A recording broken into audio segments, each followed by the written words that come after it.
Good. Check 2. I think so. I don't know. Can you hear yourself okay? A little bit. Okay, I can hear you. I mean, I can, yeah. Can you hear me? Yeah. All right. Oh, yeah. Sweet. Then we're good to go. We're good. Sweet.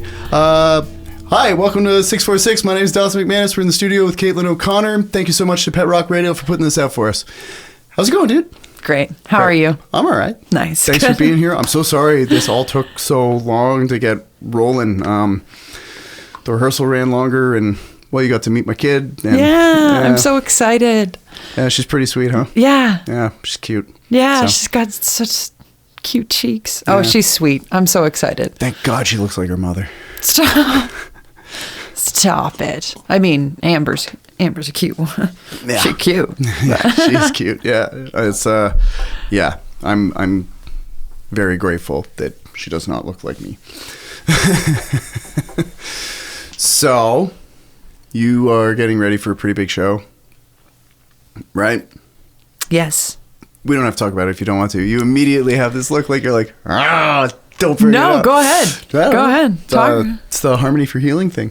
Yeah, Yeah. in February. Yeah. I'm very excited. Yeah. By the time this airs, it will have possibly already happened, unfortunately. Hey, So, unfortunately, this can't. Tickets are already sold out. Oh, so it doesn't matter. Anybody that is regretting not getting their tickets. It's kind of insane. Nice. It's, from last year, basically half the room was sold out Right. from that room already when they Wow. left. Yeah. That's fantastic. Yeah. So fantastic, mostly because it supports a great cause, Yes. which is the most important thing. Would you like to talk about what that cause is? Yeah, it's for suicide prevention and mental health awareness. Super important. Yeah. We don't talk about it that much, obviously, around things. So this brings a lot of light and education, which I think is the most important thing. It's not just about, there's a lot of memories involved and a lot of emotions that way, but it's also about education. Like, there is help out there.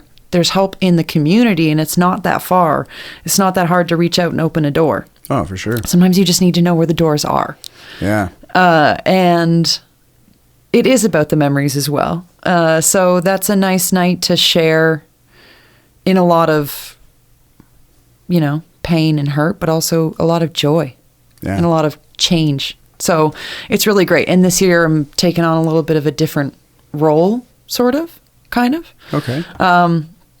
Just in that I like theater, right? It's always been like a little flair for me to have a little theater. So I just, I talked to Phil and I was like, can I just can we make it a little bit more of a little theater show kind of put in some, so like the little moments. And so now I'm doing that. Rico's still doing the MDing.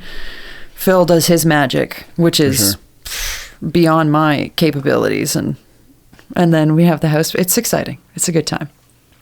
For anybody that doesn't know, Rico is the nickname of Ryan Brown. Most of us didn't even know his name was Ryan until we'd known him for years. Yeah. Well, I mean, sometimes if you notice it, I used to say, "This is Ryan," anytime I'd introduce him on stage, and he'd whip over and just look. Yeah. And you'd be like, "Oh, Rico, sorry. Yeah. I'm so sorry about that." It's funny. I have told the story on the show before, and I apologize for anybody that is hearing it again, but I knew him for 3 years before I knew his name was Ryan. The only reason I found out was I got off stage one night. Someone asked me where Ryan went. Like, who the hell's Ryan? Like the little dude with the long hair that was just on stage with you. I was like, do you mean Rico? I'm like, yeah, his name's Ryan. I was like, oh. Yeah, we should legally change his name. That'd be funny. Probably. That'd be really funny. Right? Just add one. Yeah. Yeah, but he's still doing his thing, and it's the 70s theme this year.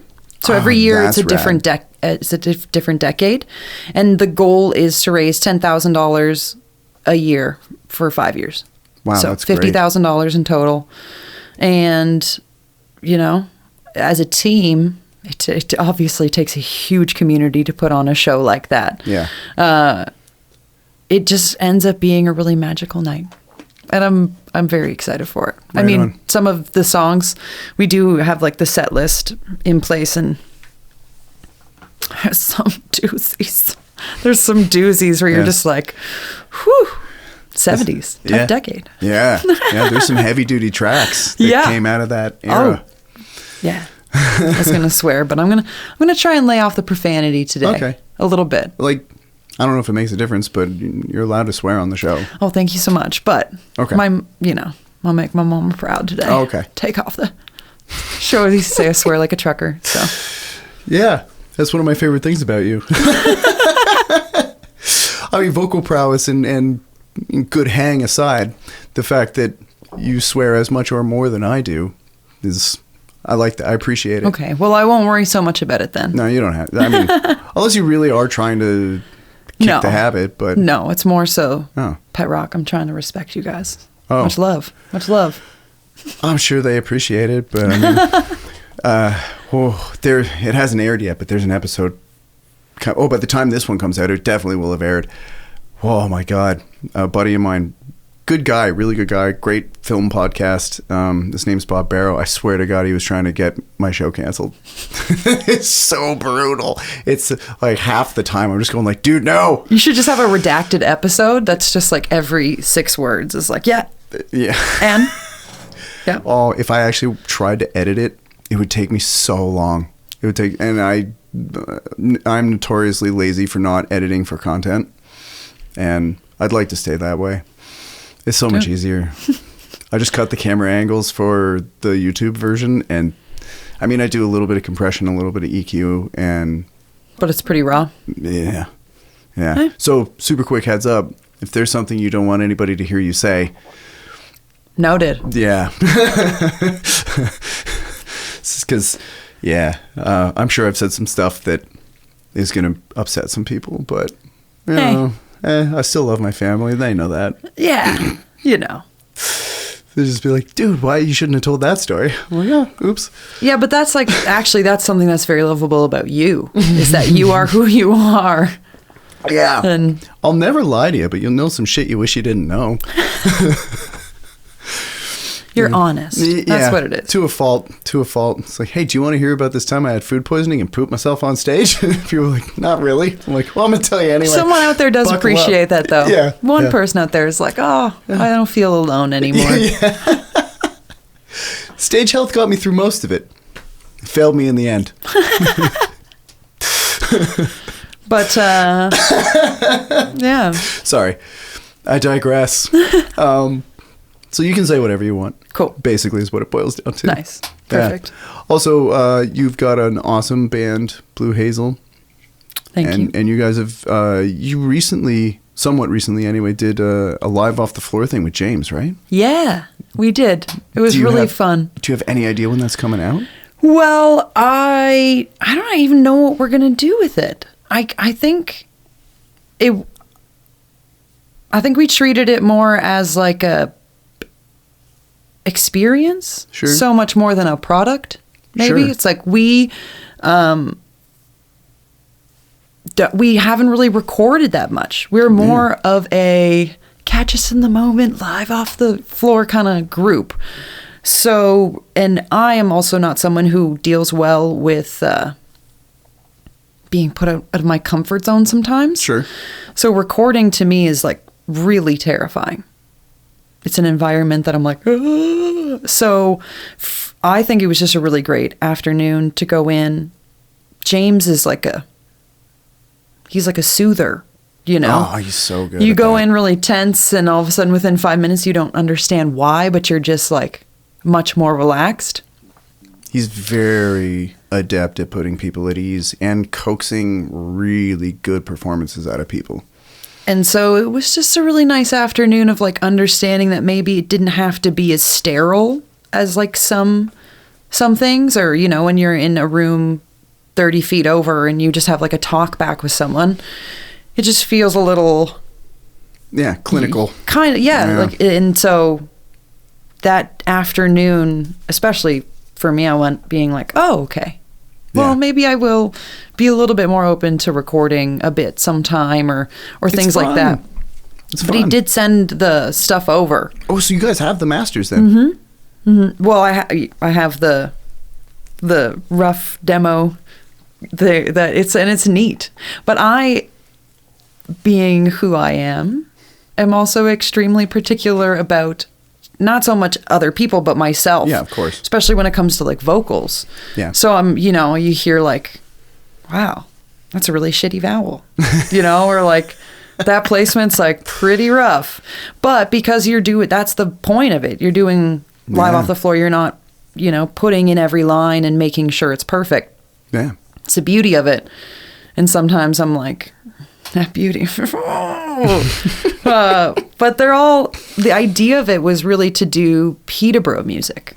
Yeah. Because we are so lucky to have the community that we have. Yeah. And Blue Hazel has been incredibly lucky to have the friends we have. And the chances we've gotten to do some of the things are just like mind-blowing. Yes, I agree with that. But I don't know if luck is the term I would use. You guys are really, really good at what you do.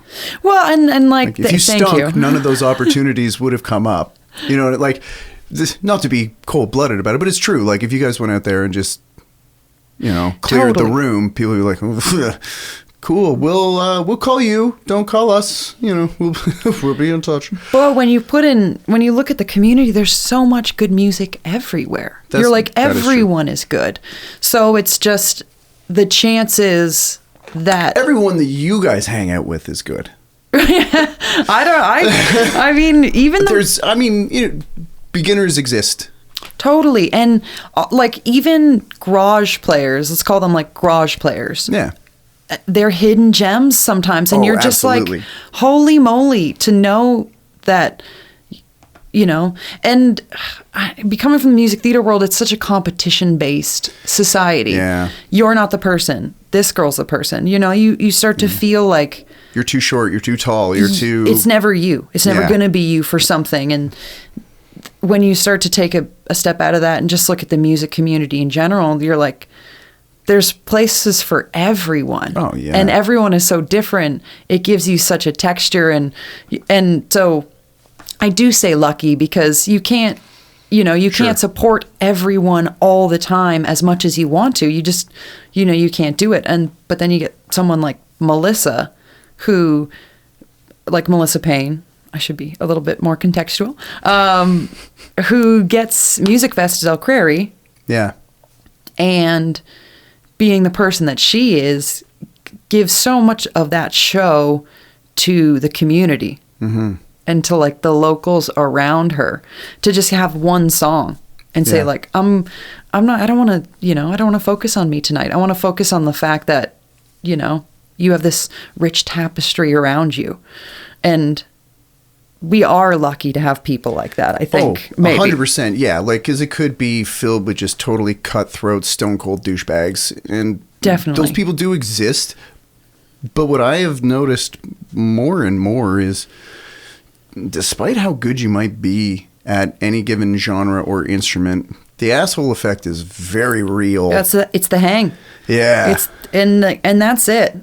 It's like we that's the goal, is like, I love good music and I love that aspect, but I love the fact that I'd rather stand by a stranded car with you on the road, and that hang is just as good. Right.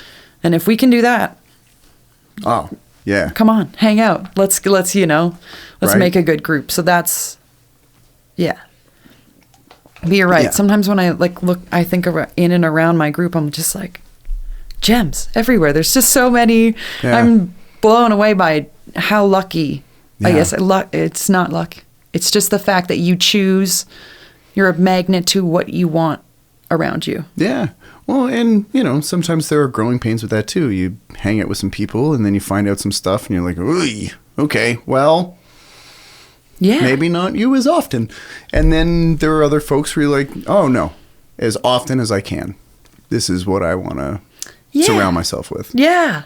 Or that's it. You learn beauty in everyone. That's what something my mom taught me. She was like, there's never just like something that's the worst or someone that's the worst. There's always something about them that there is a shining quality there.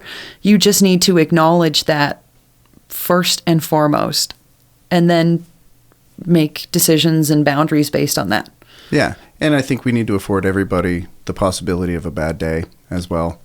Because sometimes I'll catch myself saying or doing, and I'm like, why am I, stop talking. Why don't say that. Don't say that. And then it just comes out because, I don't know, somebody backed into my car in the parking lot, and I've carried that into a situation that has nothing to do with anybody else. And I'm just like, and it's like, oh no, I was such a turd, and it was unprovoked. The last time was a little rough though. Cause like so it's happened what, twice?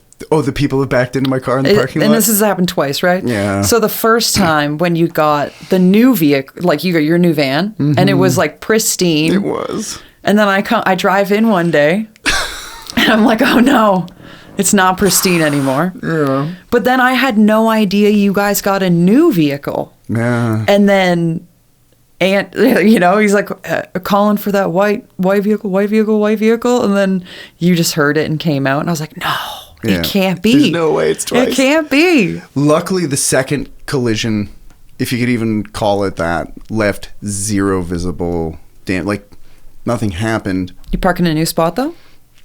Yeah, I don't park there anymore. It's like, okay, a message is being sent from somewhere, somehow, that this is not for you, dude. That's a tight lot, though. Yeah, it is a tight lot. But I mean, the person that backed into me literally drove clear across the parking lot, and this person must not have looked over their shoulder or in the mirror. I don't think they could have. And just thud. It was like, so like, maybe that's when they know to go forward. Yeah. So, okay.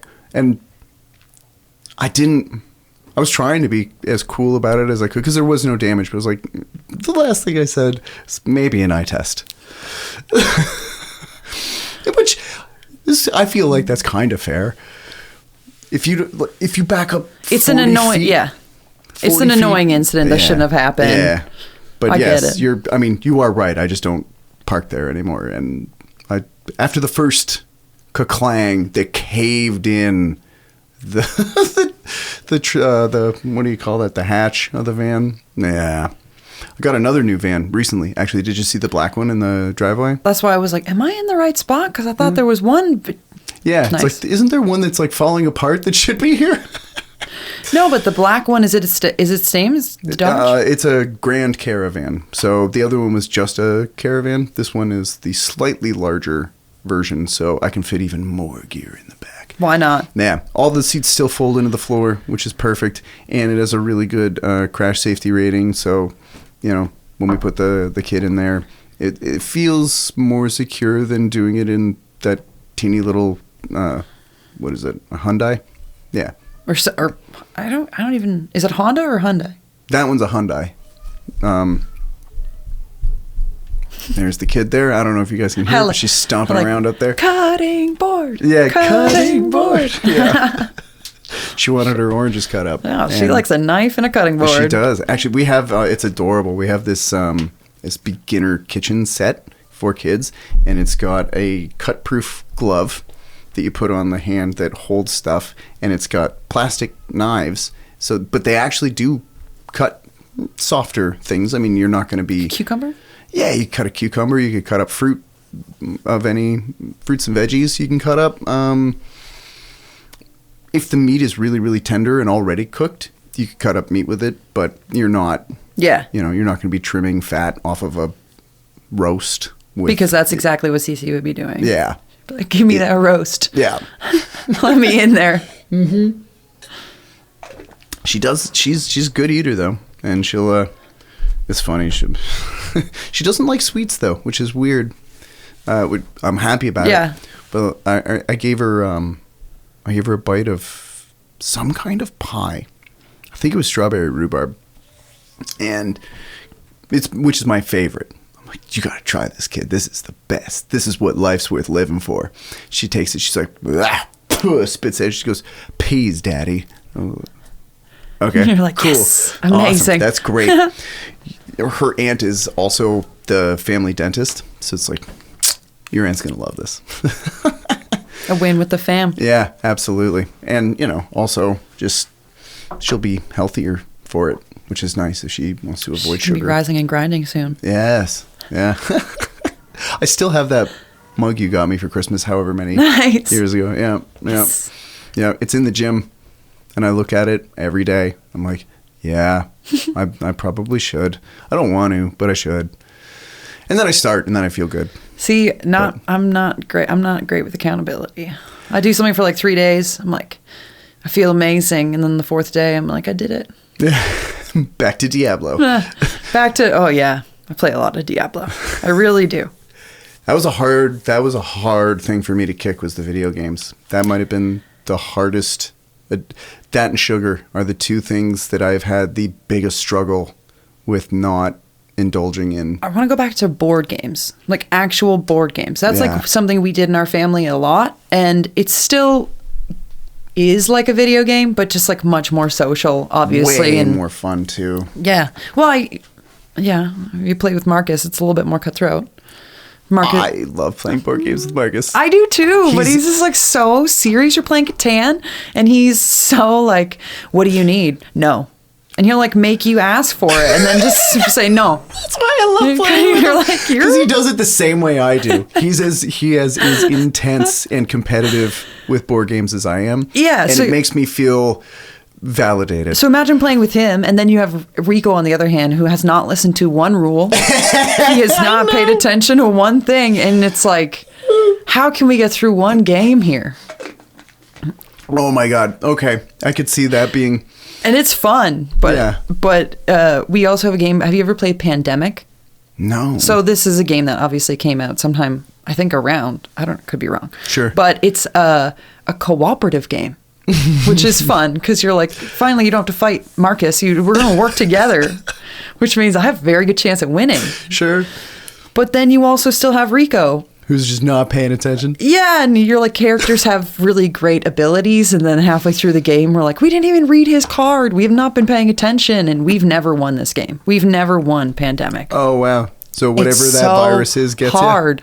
Yeah, and That's it's just great. so funny now. Like we've played it enough Right. that we can like kind of dig in, and we almost won last time. We were so close, and we were like one step away.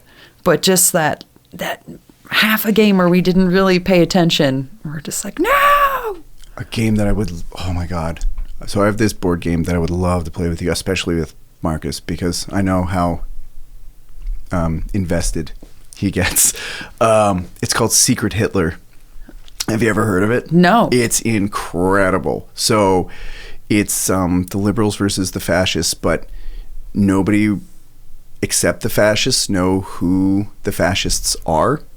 And even within the fascists, nobody knows who the secret Hitler is. Only whoever Hitler knows who they are. And but the liberals have no idea who anybody is. And so the idea of the game is basically for the fascists anyway is to deceive the liberals, and you can get assassination cards, and like it's so great. And I've played it with my sister a few times, and she gets so intense. And there was one time when I was the Hitler in this one round, and she's so mad, and she's like, he's the fascist, and I'm like, that is exactly what a fascist would say. And I kept like redirecting They chose her, it to her. didn't they? Yeah, and they knocked her off, and I won the game, and I was like, it was me! And she's like, she was screaming at me at one point. Like, I thought she was going to flip the table. It was so amazing. And she had a visible vein coming up from her dress, like starting in her shoulder and like spidering That for doesn't her help. voice. She was so Doesn't help. mad. She was so mad. She's like, rah! I was like, see how it worked out? I was like, only someone that, like, have you not heard the proverb, methinks thou dost protest too much? Yeah, she's I was not helping herself. Yeah. Oh, she totally buried herself. It was amazing. You ever played the game Debatable? This is No. one that's great. So I play it a lot with the Browns because again they Yes.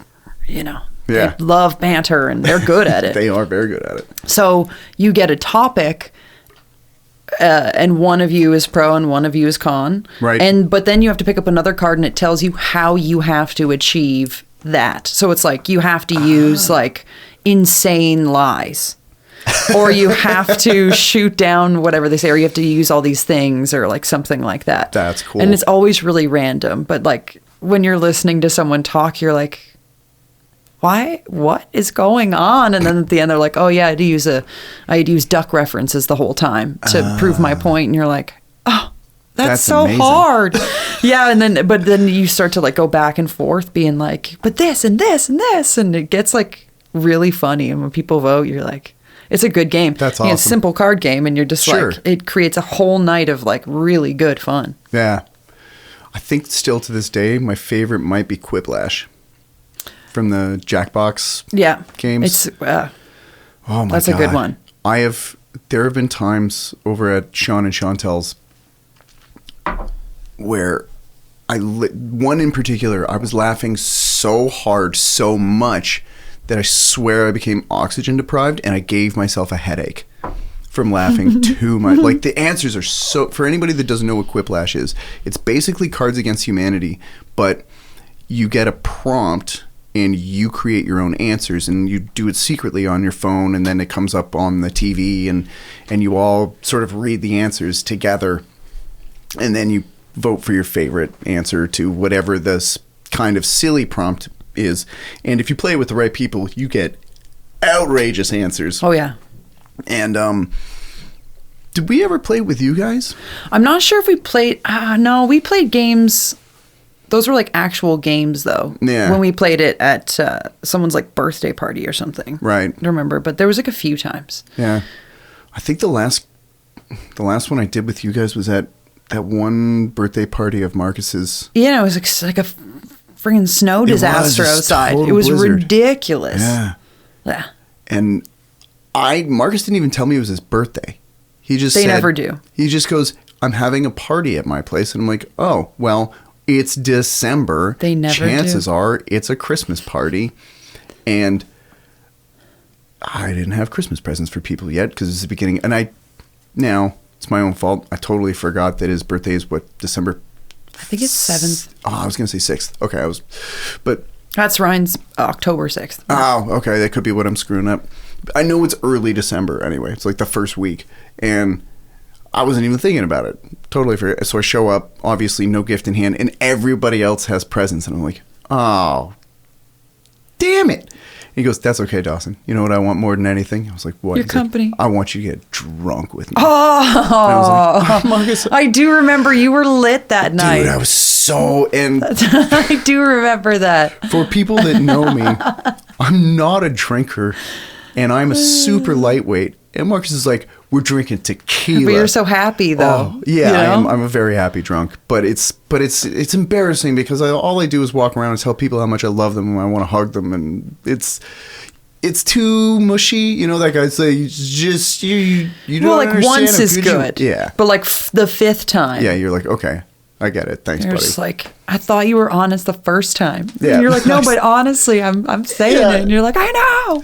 I believe you. Stop hugging me. Get Oh, away. that was a fun. Oh, I was so blotto and unbelievably hungover the next day. Anyway, that was a fun party, but we played those there was some card game. It was a trivia game, but I think there's wrong answers and stuff came with punishments or something. Yeah, there's like dares to it. You could either do it or you had to do something else. And I don't That's right. Yeah. That was a weird That was game. multi-layered, yeah. Yeah. I barely remember because I was I just remember like trashed. There was someone in the game that was like the sweetest person ever, and they got the chance to like screw so many people over, and every time they were really awesome about it. And you're like, I want to play games with you more often.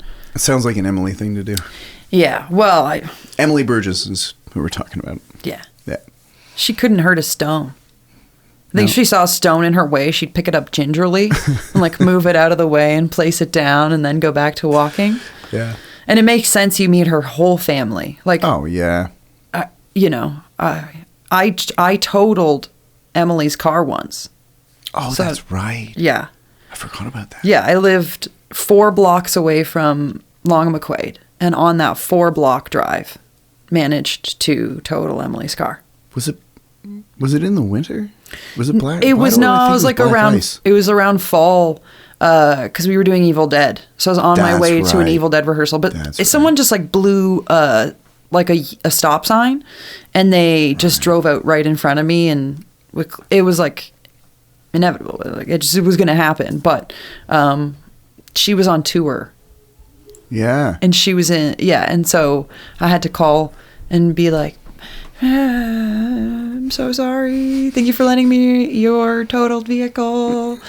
But the first thing she said was like, "Are you okay?" You know, and Yeah. like, and then I had to call her mom because her mom could help me because she was there, and her mom was like, "I don't care about the car. Are you okay?" And then I realized slowly, I'm like, "Oh, you just come from just the sweetest stock," Yeah. and then you meet her dad, and you're like, "Oh my god." Of course. Pardon me, sorry. Yeah, they're all so cool. They're the nicest people. Every time we play a show remotely in Toronto, we'll stay at her mom's place, and she'll always have food ready for us when we get in. Like it's like 2:00 in the morning. That's the best. There's a note. There's a microwavable lasagna ready. And you're like, oh yes, this is amazing. If I die from like food related things, it's because I eat at like 2 a.m. It's so hard not to. And I'm always like, we're not going to do it. We're not going to do it. And then by the time we've left, I'm like, I ordered food. It's coming. And you're like, it's my downfall to performing. Oh, dude, I always make bad food choices after a show. Especially after a show. Yeah. Before a show, you're like super critical and thoughtful about it. And then after the show, you're like, did my work? Yeah. Give him a... And I'm so starving, I'm going to eat and like 8 hot. slices of pizza now. Something that's hot. Yes. Right? Get in my stomach. When I worked at a nightclub in Windsor when I was younger, there was a Chinese food place that stayed open till 5 a.m. Nice. So you can go and get like a combination dinner. Yeah, dude. Yeah. There's this place in Toronto, I think it's just off Queen Street, I want to say. It's called Hong Shin's, and their honey spicy crispy beef. Oh, That already sounds... Yeah. It is unreal, and it's not cheap, but it is Worth it. Oh, dude, like I would totally be willing to blow my entire paycheck from whatever gig I just played. I'm gonna start on fair that. trading for music in a way, like someone was saying like, I don't really have a lot to offer you to play, Right. and then they had a booth with like paintings, and I'm like, well, I'd love a painting. Sure. And so it was like, I'm going to start doing that. If you know any butchers out there, half a cow, I will play. I'll bring the band for the full cow. I don't know if that's so much money. okay. So I'll bring 2 bands. Not really sure what the price would be. Half a cow, half full band. Let's do some. Call me, or like a veggie box. Sure. Let's talk. If there's a vineyard out there. Case of wine. Nice. You know, now you're talking. If again, that's valuable to me. Right? That is like, Oh, dude. that is cash value to me. So if One of my favorite things is a really nice bottle of wine and really expensive cheese and a UFC pay-per-view. no, you're talking about 3 gigs in one day, which is too much. I know. That's too much. But I got to go to the vineyard, then I got to go to the cheese shop, and somehow I got to Yeah. get to the UFC event. yeah. Well, I mean, I'd do it at home. I'd watch it just pay-per-view. Yeah, but you still have to find a way to get that pay-per-view. It's that stuff ain't cheap. I You have a fight pass? Yeah. Although lately Marcus uses it more than me Yeah. because I'm not allowed to watch it with the kid. Which, She get aggressive? yeah, a little bit, but it is cute. I've mentioned this before too, but I'll say it again. I've got a heavy bag in the gym, and sometimes there will be some mornings where she'll get up and she'll be like, "Daddy, pretty dress," and I'm like, "Yeah, of course, let's put a pretty dress on." And then she'll get all dolled up and she'll go, "Hit the heavy bag." I'm like, "Yeah, cool." So we put she's got little boxing gloves, and she'll be like, just pounding on the bag, and I love that. it's very cute because it's quite the juxtaposition to see this little blonde that could sit in the palm of your hand just smashing And for a yeah. 2-year-old smashing a bag. You're like, yeah, that's awesome. And she's got this big flowing dress, and she'd be like, "Me, a ballerina." Punch, punch, punch, punch, That's what life should be about. Right? Yeah. Just do whatever you feel like doing, provided you're not hurting anybody. So I think that's like should be everyone's goal. So Yeah. do whatever as long as it's not causing harm, or if you end today happy. That's a perfect. win. That should be a win. It's a win if you end the day not sad. Really. That's what Thursdays, I feel like, are for me. Because we play at Jethro's on Thursdays with the Union, which is just like a non-structured, fun evening. They are super fun.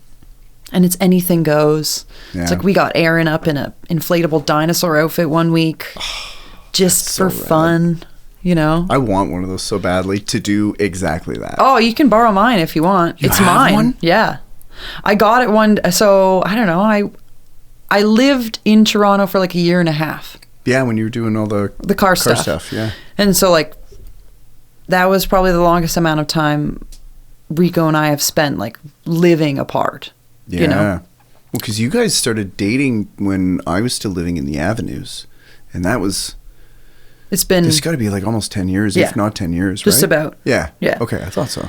And so it was like a month, 30 full days of me not going back and just working every single day, 12 hours a day.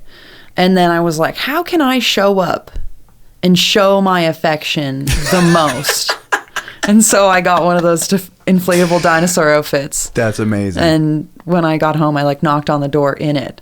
And then the craziest part, so Christmas Day comes and we go to the Brown family Christmas dinner. Yes. And are you guys still doing the cooking competition? No, not as much. It got too intense. Everyone took it way too seriously. But he like disappears for like a few minutes and we're playing a game, and then Misha's like, has anyone seen Ryan? And then you just look up and in the backyard there's like an inflatable dinosaur running around the backyard and Rico's in it. And he like comes in the house and is like trying to not smash things. And so there's this video of him coming and his mom's just like laughing so much. And that's not him. No. Like, that's not his style. But as soon as we got that inflatable outfit, things have just changed. Life has changed for the better. I think I've had the 3 Union members in it. That's so cool. To just try it on. Jay tried it on. Jonesy. Yeah. That was funny. That's incredible. I don't know why I'm surprised you got him into that thing. I know. He just doesn't seem like I know. To be fair, Rico doesn't seem like the kind of guy to put it on either. Watch out. I'm putting people in it. Anyone who doesn't think they'll get in it, you will get in it. It's not that bad. I want a head mic for inside it so you could like sing from inside it, but I'm not sure if it would pick up the fan too much because there's like a little fan sits down by your hip. It might. You could probably put a noise gate on, like in front of the mic and help. Okay, we should do this because it's funny. Right? I think to get Jay in, it was basically more like, do you think you could play guitar in that? And it was like more of an experiment. Now it's a challenge. Yeah. Yeah. So, but then he was like, no, I hate it. I don't like it. And then I'll still take a picture. Still happened. That's awesome. But Aaron killed it. Nice. Yeah. Which Aaron? Hoffman. I don't know if I know him. He's just like anyone else in the group. He's amazing. Awesome. As a human being, as a player, he plays Mando piano. Like he's an amazing piano player. Yeah, I don't know this guy.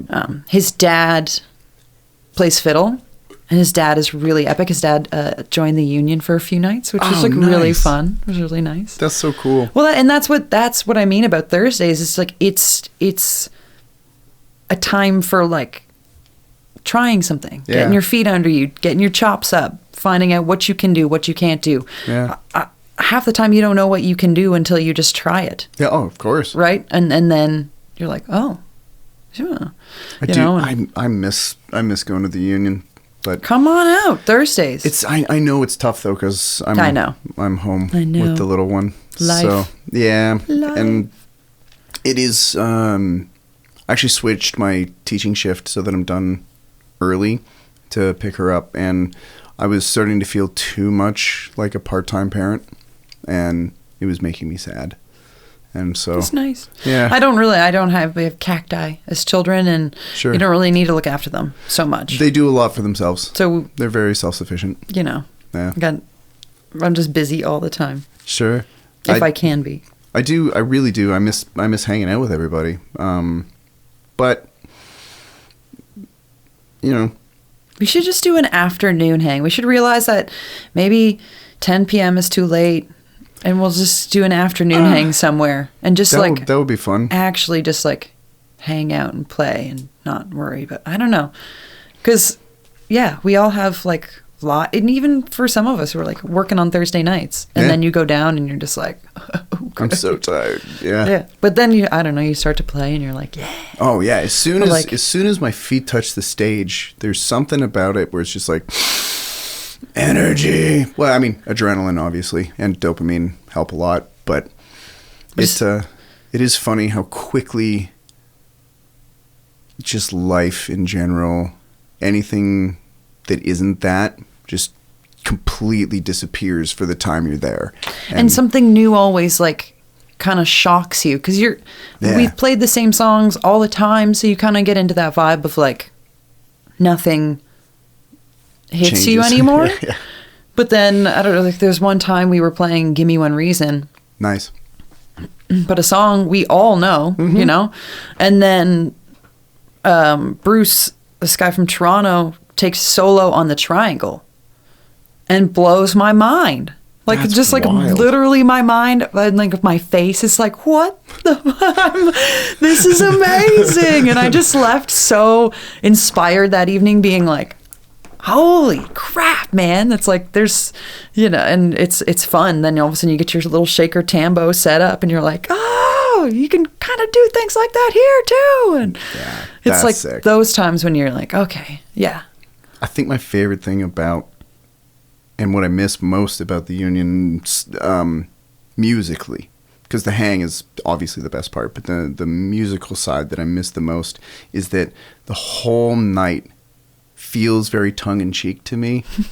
And I don't know if I've ever, in an impressed way, laughed harder during a performance, because there'll be just absolutely face-melting stuff happening, and then all of a sudden you'll hear like Totally. You're like, did you just go into this old man? Yeah. Or like it's like a love ballad and all of a sudden you hear like Hell's Bells coming from the back and you're just like, what?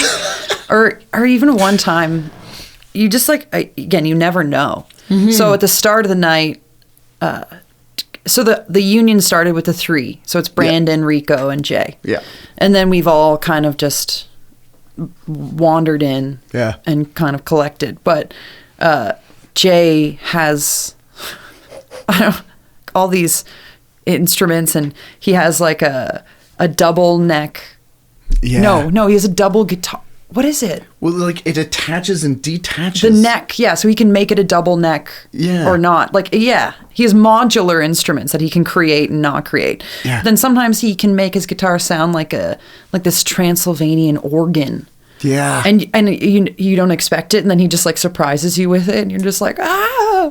He's Dr. Frankenstein. It's so funny. He is so wild. And again, it always makes you laugh because you never know he disappeared one night under the stage. There's a little trap door. Yeah. Right? And you see him dive under.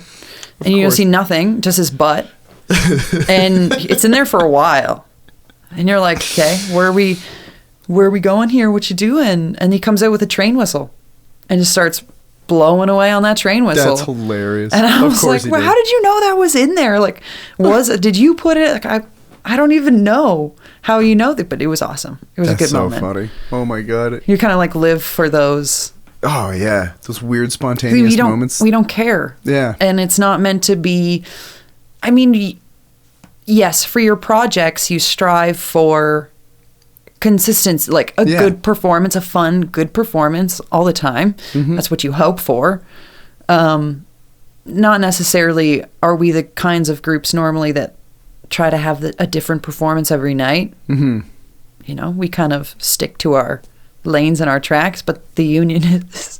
Yeah, it's not that. It's not that. So, yeah.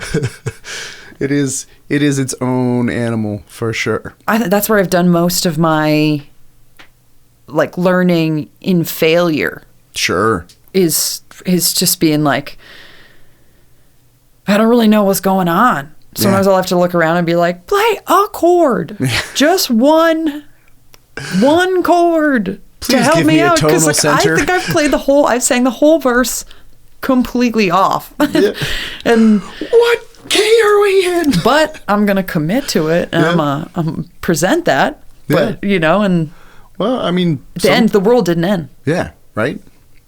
Or we've played to empty bars. We played to a completely empty bar with just our loving bartender.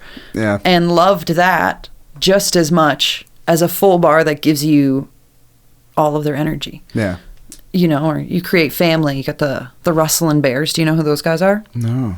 Oh my God, you would love them. So I met them because they come out to the union, and they're our family at this point. They're just there. What is it? The Rustlin' Bears? The Rustlin' Bears. Okay. Yeah, they're great. So this is their group name. yeah. Okay. And I didn't even know they played at the start. We just kind of knew them because they were awesome. They have a love of pirates. I love pirates. Yes, so of now, course. they're family. Nice. And this past Halloween was on a Thursday. Mm-hmm. So we decided a few weeks in advance we were all going to be pirates. That's so we had right. like half a bar of pirates. And every time someone got excited, everyone would be like, "Yarr!" And it would just cause this whole... It was really fun night. Oh my People God. walk by and be like, why are there so many of you? And I was like, because we all just we commit and this is our Thursday night. Because it's a pirate's life for me. It was so good.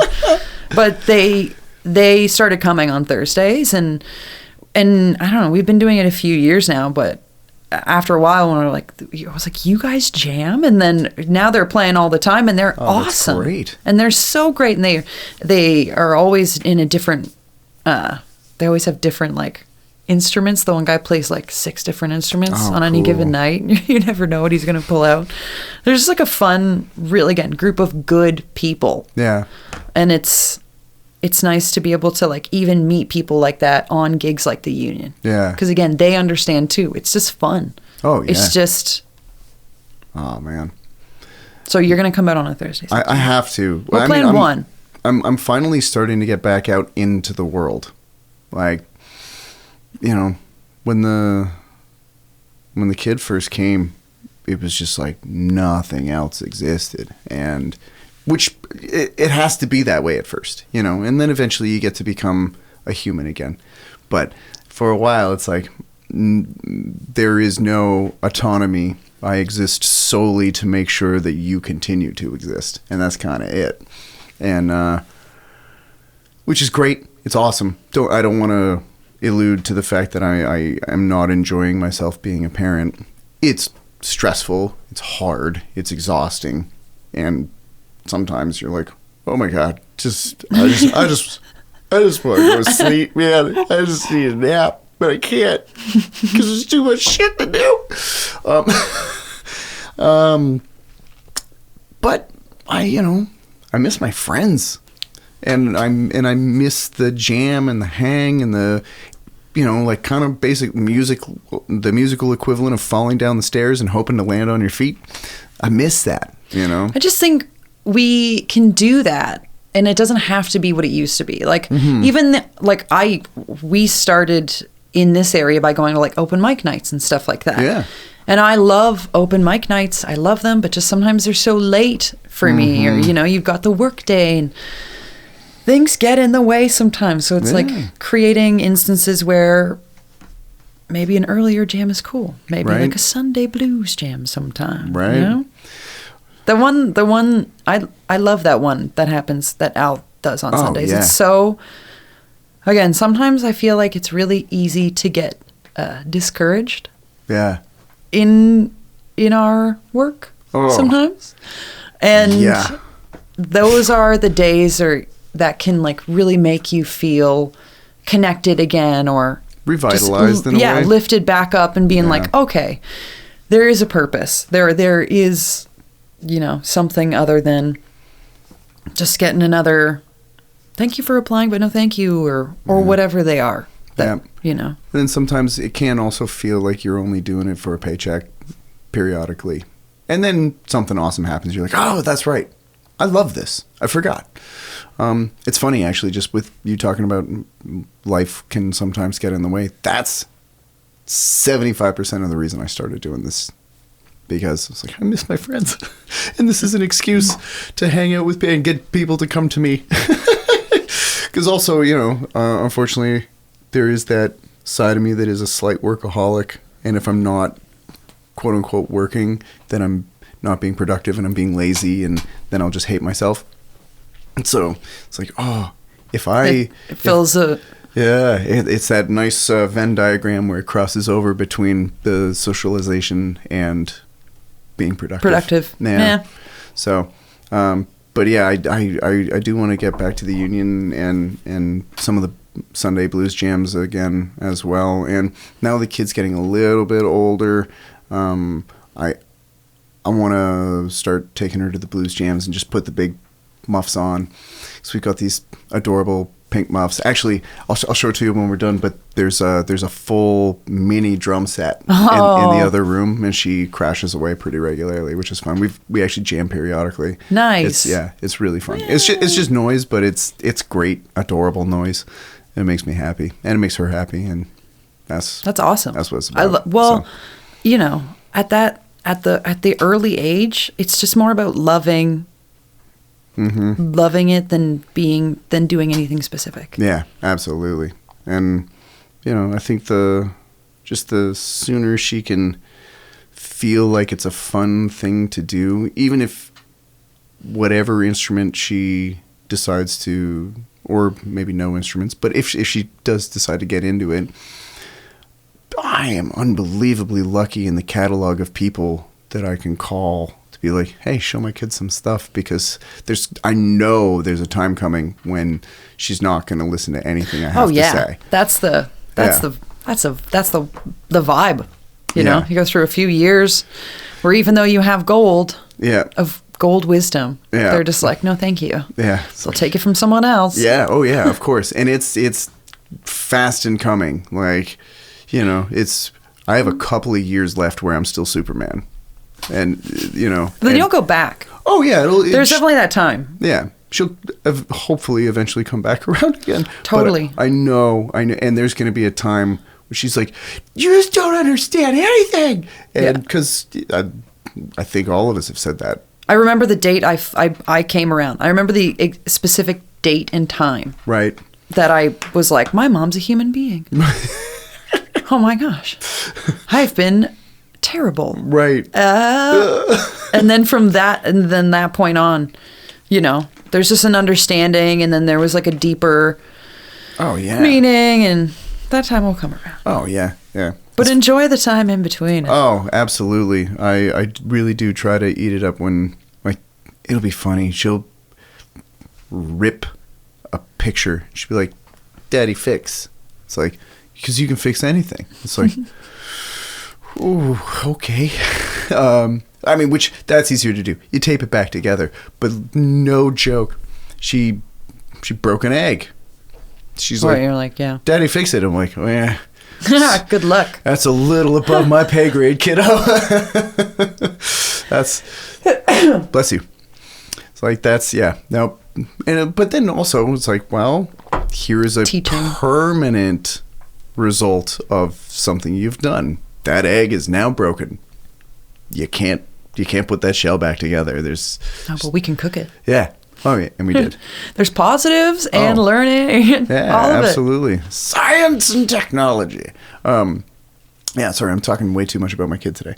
I've been missing her. That's so cute. Yeah. I love that. Yeah. I want to get a pet, so I can talk about a pet like that. You could. No. Oh, okay. We're just so busy. Yeah. And even when I think I'm not busy, somehow you become busy again? Kind of, or I put other things on the plate that I want to do, and then things just get, or like I booked a few Christmas things, then I'm like, oh, I got all this Christmas rep I want to learn, and then it just sneaks up. Yeah. Yeah. Or you're like, I want to write, or I want to do this, or I want to do that. Have you been writing? Okay. Sorry. I know. I mean, it's like a battle in my head. It's like I have a notebook with all these like names and verbal vomit, but I feel like, as you can tell throughout this time, verbal vomit is the best thing I'm good at. I'll talk about something and like rant about it. I can't really take it down to concise thoughts. Right. To streamline is difficult. Yeah. So it's like I'll have 3 pages and be like, this is, and then you're like, that's not what. So I have a very hard time with that. Right. So I just, right now, if I have a thought in my head or I have like what I think is a line, I just take it and I write it down and I leave it on a page and I'll come back to it. Sure. And hypothetically someone, like I really want to do some co-writing with people that already do it so that way I kind of have a bit of a softer plane landing. Sure. Because again, for me, the unknown is very difficult. So that way, you know. But for songwriting specifically, do you mind if I offer some advice? Because I write a lot. Please do. Just start doing it and be okay with the fact that you're probably going to land on your face a few times. Because, I mean, like, think about when you first started gigging out with bands and stuff, how uncomfortable that was initially. But now you're awesome at it. You know, you kind of have to. Yeah, you just got to do it and like rip the Band-Aid off. Yeah, you got to be okay with, and also, you know, be cool with killing your darlings too. If something's not fitting, and also like drafts are not only available, but a very good idea. Like just because you've written it this way doesn't mean it's not stuck that way. You can revise. And you know, I put so much pressure on it. Like it's so ridiculous how much pressure I put on it a lot of the time. I don't even like, and that's the other thing. I have so many people around me saying the same thing. Like, don't put pressure on it. You don't have to worry about it. But then somehow in my head, I've flipped it to there. Yeah. and you're like, I don't even, you know, or people saying that thought, I can't do it, or whatever. I'm again so lucky to be able to say this, but rarely have I had people say that to me. Yeah, you can't do it. I'm the only person that says that to myself. Right.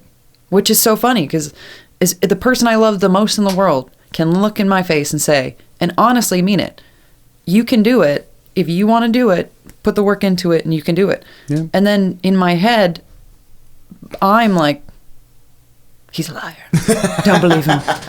You can't. And then I'm like, I don't understand why that like disconnect is there, but my goal is to break that down. Yeah. And to take, you know, someone's already said it the best, or someone's already said it this way, but you know what? That aspect it's got to leave my brain. Yeah. I want to be more productive. I want to put a pin in this for a few seconds because I just got the time warning. So, but I do an overtime thing.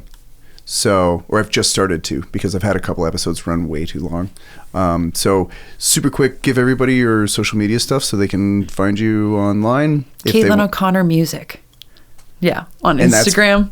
Like everything? Facebook. Yeah. Caitlin O'Connor Music. I think I have a business page and one. And I'm not the greatest at my business page. But okay. Caitlin O'Connor Music on Instagram. There you go. Cool. And do you have a specific... Blue Hazel as well. I thought so.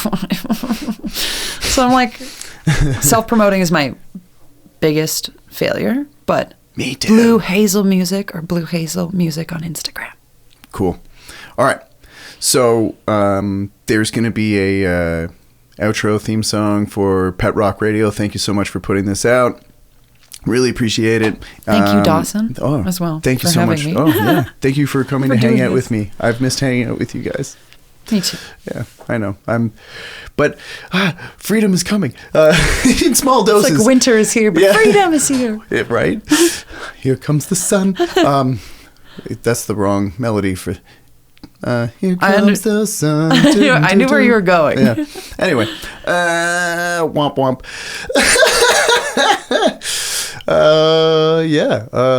Thanks again. This is super fun to switch over to the overtime thing about songwriting, getting out of your own way, and whatever else we end up talking about. Switch over to YouTube, Spotify, SoundCloud, Apple Podcasts, wherever you get your podcasts, and we'll be doing it there. Thanks so much for joining us. We'll catch you later. Bye.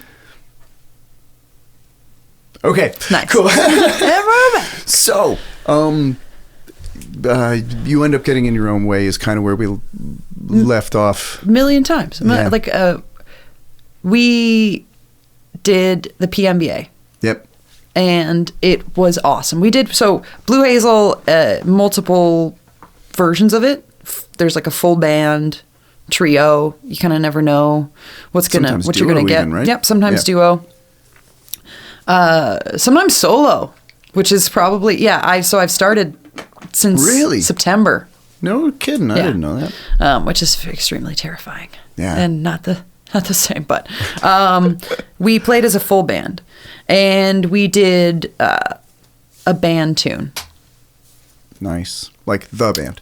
Yeah. Yeah. Yeah, we did Atlantic. Well, it's not even their tune. We did Atlantic City by The Boss. Oh, yeah. But they covered it. Yep. And so we did that, and this gentleman came up to me in the parking lot, an older gentleman, and he was like, I've heard that song a lot. And I'm like, oh, well, it's a great tune. And he's like, no, I've heard it like a lot. And I'll listen to you do that again anytime. Wow. It was just a really nice, and I didn't really pay any mind to it. And I was like, oh, thank you so much. I'm glad you enjoyed. Yep. You know, and then he like wanders off, and then they're like, do you know who that was? And I was like, I don't. And it was Mr. Avis, you know, but like the dad, not drum, right? But it's still, at the same time, you're just like, for someone who actually had connections with the band, to then come up and kind of give you that, didn't make a huge deal of it, just a very simple, that meant so much to me, again, to say like, and then he said, keep a head on your shoulders, and if you want it, you'll do it. Yeah.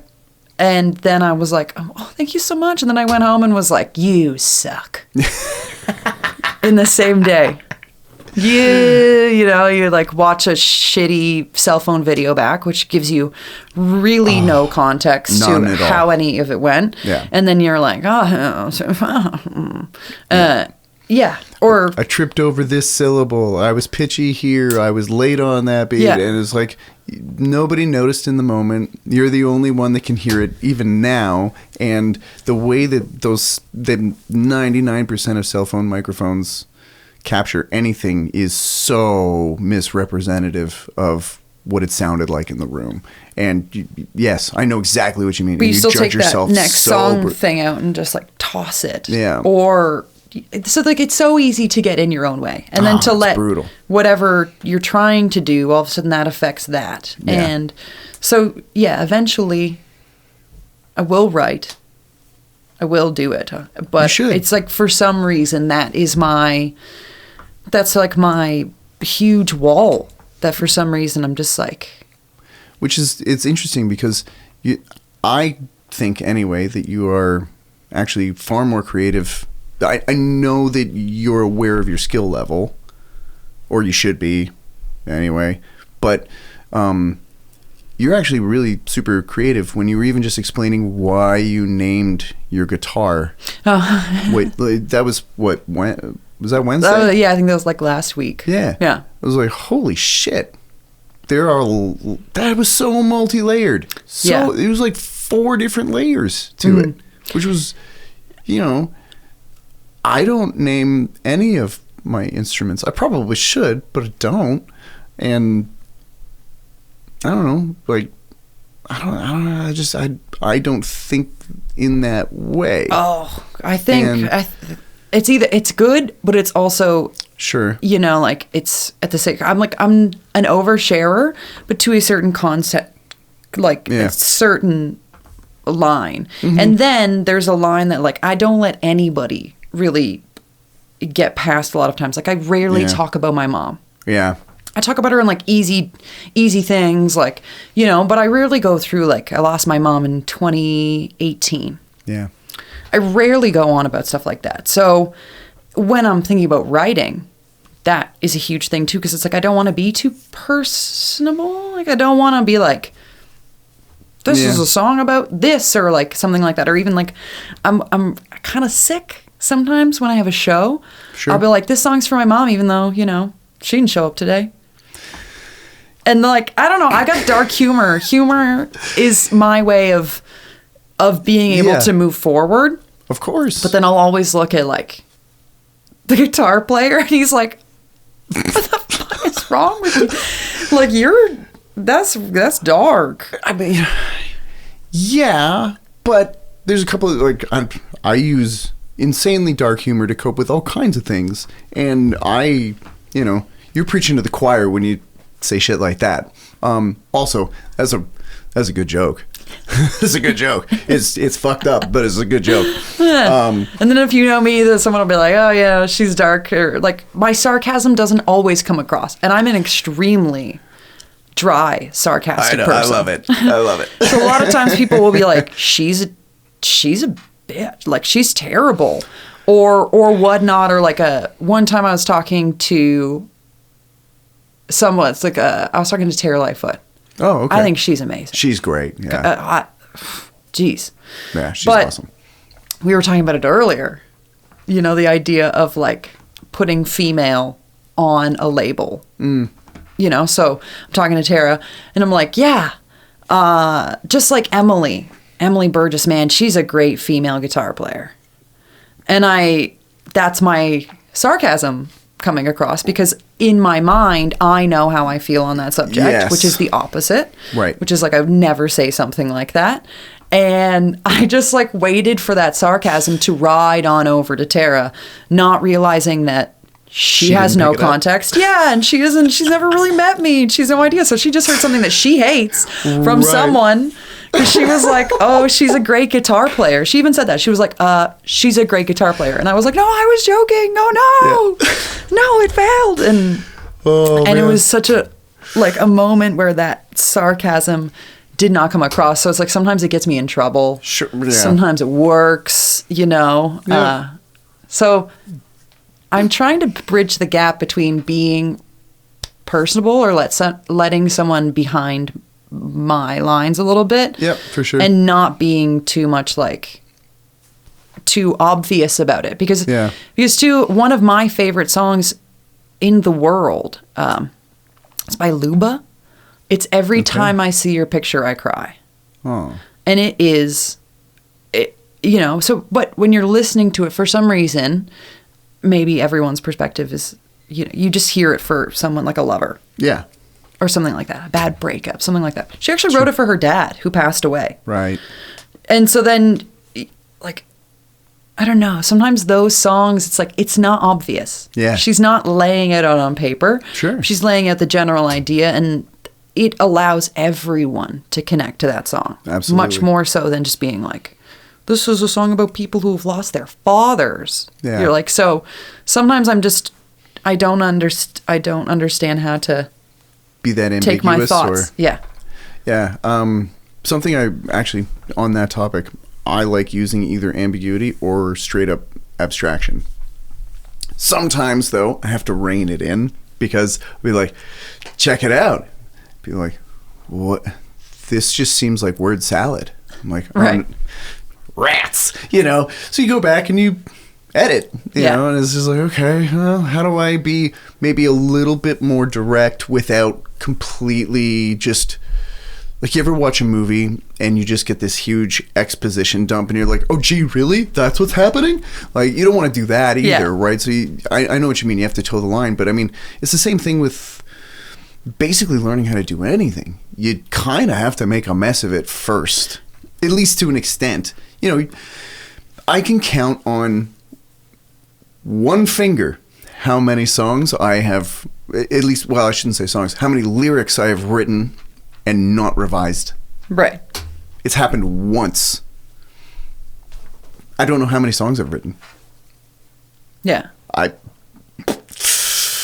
that's like, and even the stuff that has actually been released is like a fraction of a fraction of a fraction of what's been written, and hits the cutting room floor, because I'm like, nah, that sucks.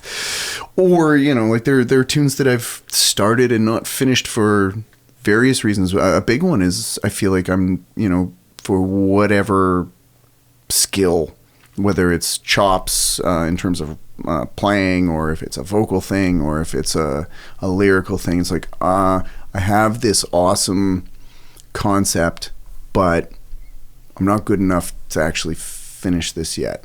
I need to hone whatever So skill. I'm gonna put it on.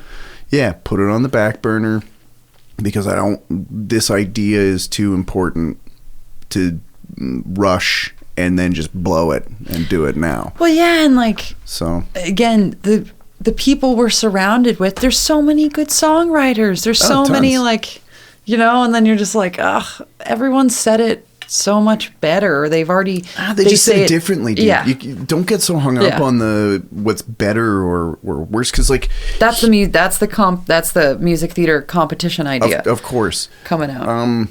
Here's a thought experiment that I use with myself, and I ask my students this too, if they're slightly more advanced. What's a better song? Hard Day's Night by the Beatles or La Villa Strangiato by Rush?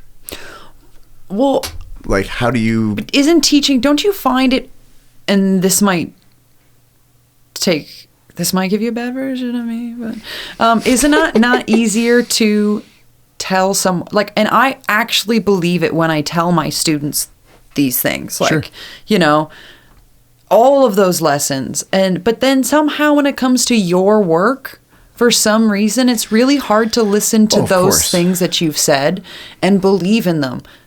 And then you're like, why is it so easy for me to support and honestly, like, believe in these students, but then be so hard on myself to then be like, and it's so weird. I don't know. I think most of us that are striving for that next rung, you know, and like pretty much all the people that we hang out with, we're all trying to get to that next rung of whatever it happens to be, whether it's vocal chops or if it's playing or learning a new instrument or production or even take your pick. Your stage presence. Yes, how I interact. So insane. Oh, dude, yeah. So insane. Melissa is amazing at that. Yeah. Melissa can like put anyone in the palm of her hand within like 3 minutes, be it a 6-year-old child to like someone who brought it's amazing to see her connect with a crowd that I've learned from her. Yeah. And then you look at someone like Emily and the Webbers and their dedication to craftsmanship. Yeah. Is like, you know, and then you look at someone like James. Yeah. James has written some of the most beautiful songs I have ever heard in my entire life. Like On My Mind by the Spades. That's such a good tune. It's so good. It's so just, good. It is so good. And it's simple. It's not too simple, but it's like simple enough to get the point across. It's easy to listen to. Yep. And it also sends you off on your own. Like, that's the other thing, is like your own discovery. Mm-hmm. When a song gives you that moment of like clarity and then discovery after, when it leaves you on your own adventure to travel, it's like so friggin' cool. Yeah, 100%. I don't know. I think in at least the way that I try to operate when I'm writing my own stuff, comparison is the death of my creativity. And But do you ever take a song and say, I want to make a song like that? I get inspired by things, and but you wouldn't compare them, which are they're different. Not intentionally. I mean, now something that has happened before. I wrote this like piano piece, and I was so excited about it, and I was like, "Oh, this is so cool!" And I show it to my brother. He's like, "Rad, dude, you wrote Great Gig in the Sky," and I was like, "Ah, son of a bitch!" Because he was right. He was dead right. And I was like, "Okay," but that was, like.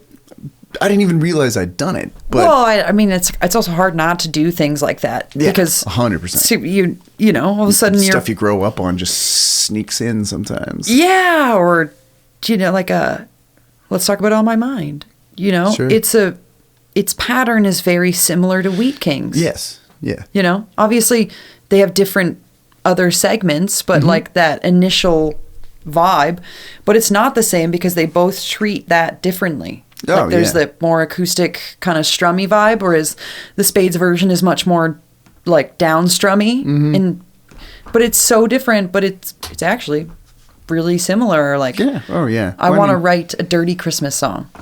That's cool.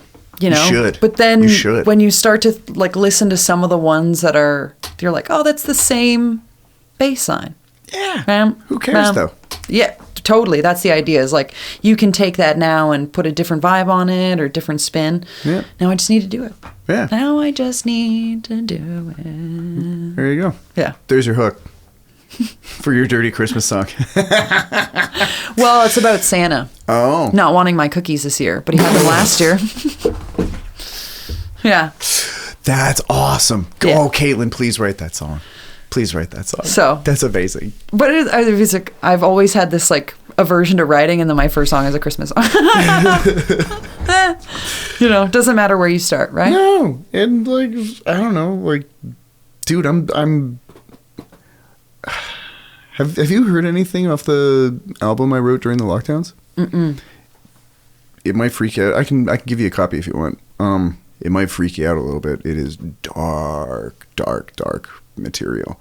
I have stuff that ranges in tone of the music from like unbelievably bleak to like, and then not on that album, like straight up pop songs. Right. And like, who cares? You know what I mean? And a lot of stuff in between. I wrote like a borderline country song. It's the only love song I've ever written. And it's almost a country song. I don't normally do that kind of stuff. Yeah, I've learned though that like spices, all the different spices is fun. When people ask, what kind of music do you do? I hate that question. Yeah. I guess I should not say hate. I just think that's a very surface level question. Well, it pins you to a spot, and I hate being pinned. Yeah. I don't. You know, if you put a label, I know where you're going. I know. I still have the cookies thing in my head. That's it. You put a label on something, and I have an aversion to that. I just want to be able to be malleable. Yeah, yeah. And like do different things. I don't want to do just blues. I want to do this and that and folk and like. Well, then do that. Like. You know, just. But then when you're applying for things, they're like, "What are you?" You're like, yeah. Let me list the 99 labels that I would choose. Sure. It's hard to pick something that I like to do is I just pick an umbrella term. Like, so for my stuff, when I'm asked what it is, I just tell people it's rock. It's rock music. Like, well, what does that mean? Well, what does it mean to you? You know, like, shit, you know, what would be a good example of, people call Clutch a rock band, you know, but then so is Queens of the Stone Age. And those are not the same acts. Totally. We had a really fun discussion about this earlier this year. Because we were talking about, like, just how many groups are in that rock kind of vibe, but you're like, but they're so different, you know? There's like all rock. Yeah. So Meatloaf is a rock act. And it allows you to be like, I don't have to be so specific. I can be different in and amongst that label, which is nice. Every, you know, I could make a completely different album every time I make another one. It doesn't need to sound like the same thing, other than because I'm the one singing it, it's going to unfortunately sound like my voice. Yeah, but you can also have different styles of singing. Yeah, that's true. And like really kind of use different. I love the thinking of vocals as like a toolbox. Yeah. Well, that's what good singers do. I just yell. Growing up, we always thought if you hear breathiness, that's not good. And if you hear this, it's not good. And if you hear that, it's not good. It's like, it's all good. Yeah. It's all textures and little spices again to make the song interesting and make the story come across. It's just a tool in the toolbox that you're choosing to use at the time. Some of my students are like, oh, that's not right? And I'm like, it's all fine. As long as you're not feeling pain, it's fine. And as long as you're not reverting to using that 100% of the time and making that your permanent thing, then it's a tool, and that's totally fine. Yeah. And you just have to be able to understand when you're doing it and when you're not doing it. And how to change it from there. That's why I like. It's like obviously writing is going to be a thing. It's just like I'm just making it more difficult than I have to, and then realizing too that if I want help, it's there. There's tons of people around me that are willing to help, and it's just that I'm not always one to necessarily reach out. Sure. Well, that's why the Harmony for Healing show is like I think really important to me. I would say I dabble on the side of darkness a lot, and asking for help is the toughest thing. Oh my God. Yeah, 100%. Or just being able to say like, I need help, or I could use it. Yeah. It's like you might not need it at that point, but you could use it and you will be better for it. Oh, totally. But that's, again, something I'm getting better at. Yeah. Well, I think it's a learned skill like anything for a lot of us.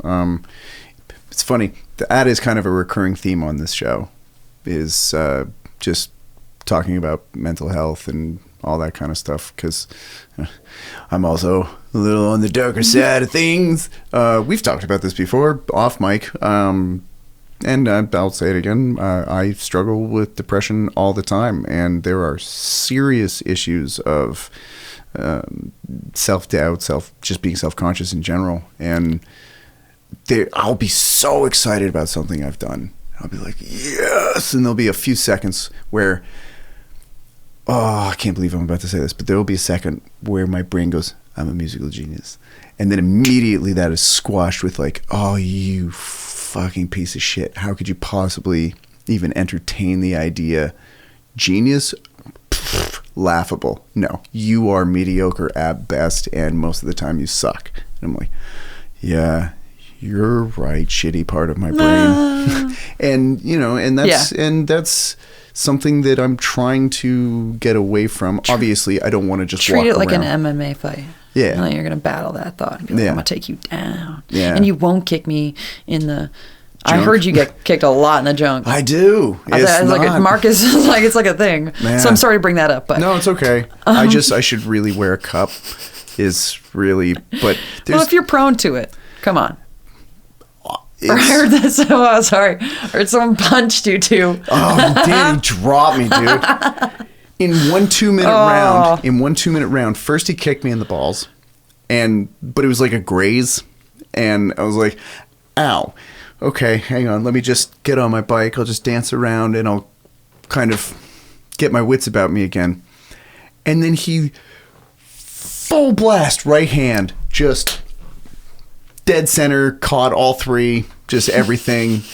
And I just, and sorry. That one took a little longer to recover from. Still not the worst. 180, I think he's 180. Just pure muscle. The dude looks like he's carved out of wood. We were working inside leg kicks. This wasn't even sparring. This was just drilling. And when you do an inside leg kick, you're not supposed to do like a stance switch and throw. You're just supposed to kind of step off center line so that your foot comes up and catches the inside of the thigh. And with an inside leg kick, unless you're doing a calf kick, you do have a little bit more of an upward angle. He did a full stance switch, and instead of coming up on an angle, he just straight up the pipe, soccer kicked me, lifted me off the floor.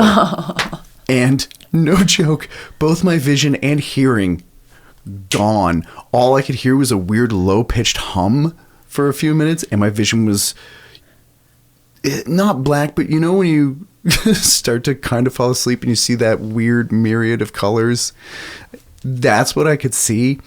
And I had so many plans for the rest of the day. You're like, I'm going home. I sat on the side of the mats with an ice pack in my shorts. And then I came home and continued to do that for the remainder of the day. It was just like, oh my, and dude, like the inside of my thighs and up to just below my belly button were purple for days and days. It was horrific. Still had a child afterwards, so this was post kid, so it didn't. Yeah, nothing was broken, but It was a day changer. So treat your negative thoughts like that person that kicked you, just like that. Be forgiving. There's a book you should read. It's called The Midnight Library. Oh, you should yeah. read this. Yeah, we were talking about this earlier. It starts semi as like an ode to suicide in a way. The main character kind of has is at that point where they're making the decision. Right. But then the whole book takes a turn because like when they've taken that decision, time stops and they go to a place called the Midnight Library where all the possibilities exist of their life. Whoa. And cool. so the first book that the librarian, this character, gives them is like a really heavy book. And the person looks at it and it says the Book of Regrets. And it's like every page is just like chock full of things. And then it says like things disappear off the page. And then the person's like, well, because you don't regret things always. And like sometimes that regret is more, sometimes it fades away. Sometimes it'll be more prominent in different circumstances and it's not chronological. You may regret something from earlier, way later, and all of these things. And small regrets. It's like, oh, I should have tipped that person more. I should have, and like, you know, it's just everything and huge regrets. And then the idea is that the character picks a book and lives a possibility that maybe that regret was surrounded by. And throughout the book, you just learn that like a lot of the regrets are just so small and they Right. you know, it might not have meant anything, or you might have even misunderstood the moment. And so you regretted something that actually You didn't need to. Yeah, and isn't something. And it's such an interesting book. And so normally I either donate books after I read them or I decide to keep them because my mom was a huge book reader. Right. I was like, music, movies, books. That's our thing. Or I keep them for my shelf. With this book, I'm actually like highlighting pages and basically destroying the book, which I never do, just because I thought every so often it just said something so plain that I think on a daily basis that I don't say out loud, but I obviously go through and think, and just a different way of thinking about it, or a different way of processing it, or maybe just realizing that like a regret just means it's a want. So to change to the want and move forward with the want.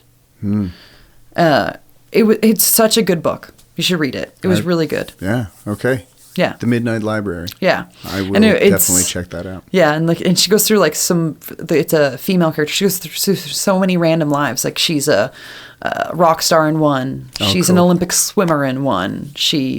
And every time there's just like something that it's like, even if your life is perfect, sometimes it's not. Or those regrets you have in your head stop you from or keep you from thinking a certain way. And it's like that. Sure.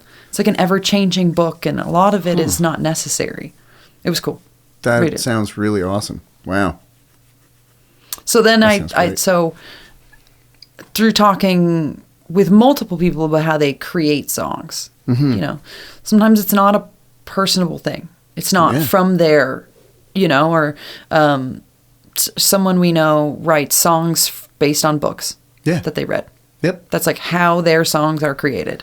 So then it's like taking that challenge, being like, how do you do it? Okay, I'm just going to try that and see what falls from that. So that's why I'm going through and like highlighting certain lines, certain thoughts I'm like, oh, that's, you know, that'll stick, or kind of things like that. So it's just challenges like that now I'm trying to do. That's a good idea. Game yeah. We'll see. You should go for it.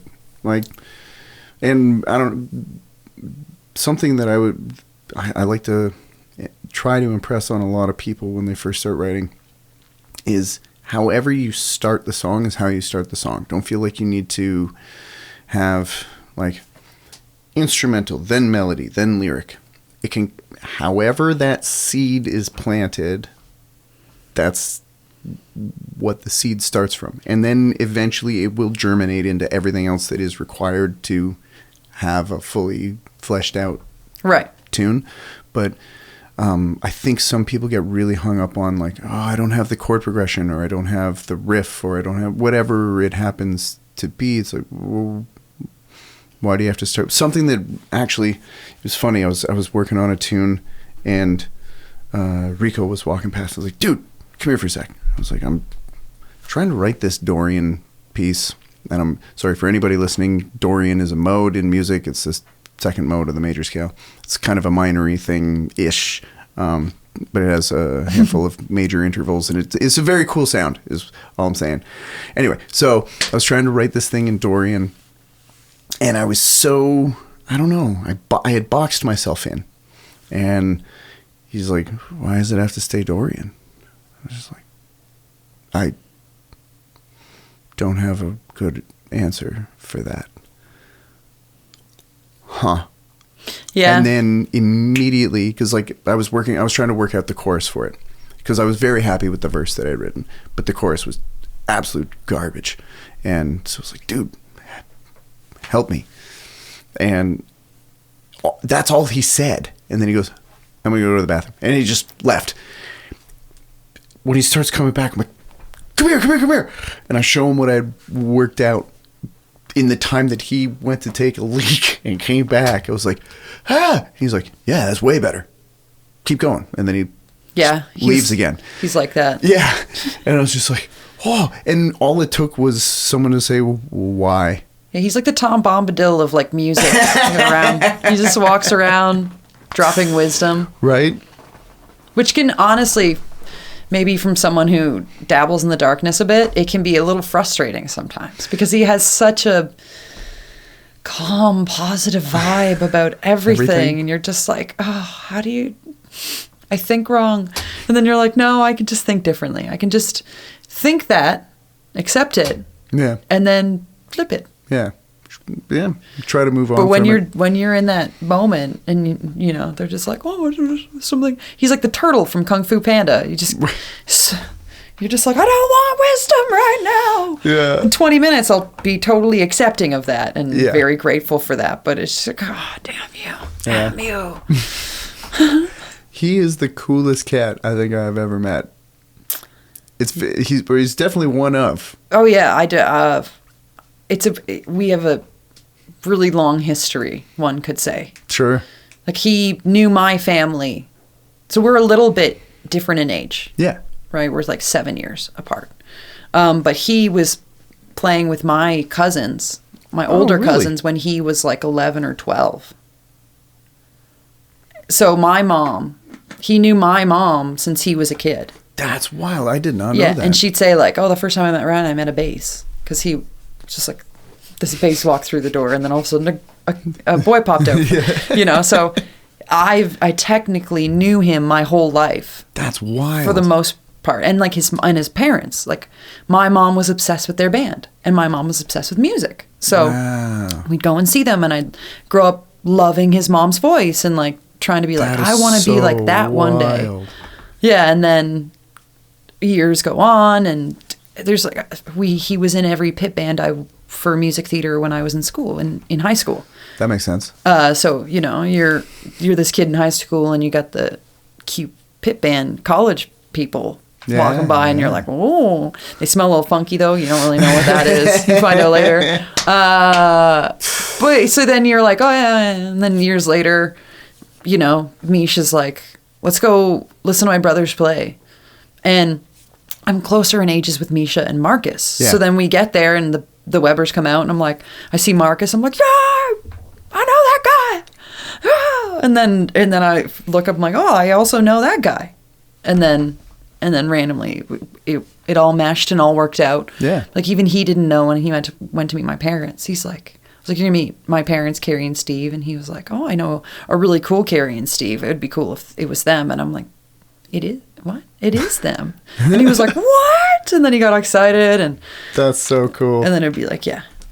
At my cousins' parties, they'd be like, yeah. So. Dude, that's so rad. It's a long time coming. Yeah. Yeah. I had no idea that you guys were connected that far back. Yeah. I mean, he had no idea. You know, we were just like in the circles kind of. Yeah. In proximity, but never really until much later. Yeah. You want to talk about darkness? Sure. This is really weird. Okay. I, again, love a little sarcasm and weird humor. Yeah. Right? I know. That's why we get along. In his wallet, if you were to ever say, can you show me a picture of your girlfriend? Oh, no. It's a picture of me from kindergarten. It's a picture of, like, you know, your school photo where you're like... And I'm like, so, just like everything about it, you're like, that's nerdy and cute. But you're like, that's also really fucked up. Like, what? That's Why like a is that the 5-year-old? picture you have? Yeah. And he's like, I don't want to put this in my wallet. And I'm like, I think it's funny. And he's like, I don't think anyone else is going to think This it's funny. feels super illegal. So you explain it. And then I'm like, no, I know. But so like, it's in the very back portions, like Sure. really difficult to take out. But as a commitment to our relationship and like something that I guess I think is very funny, he'll do it for you. He still allows That's it to stay in adorable. there. But there was a very long time where I had a picture of Amber and I started dating in high school. Just to sort of piggyback on what you were, didn't know each other from the time I was 11, but we met when I was 13. And she was not interested in me for a very long time, and for good reason. There were a lot of issues. But anyway, we started dating in high school, and I had a picture of her from the year before we started dating. When we started dating, she gave me a picture of her to keep in my wallet.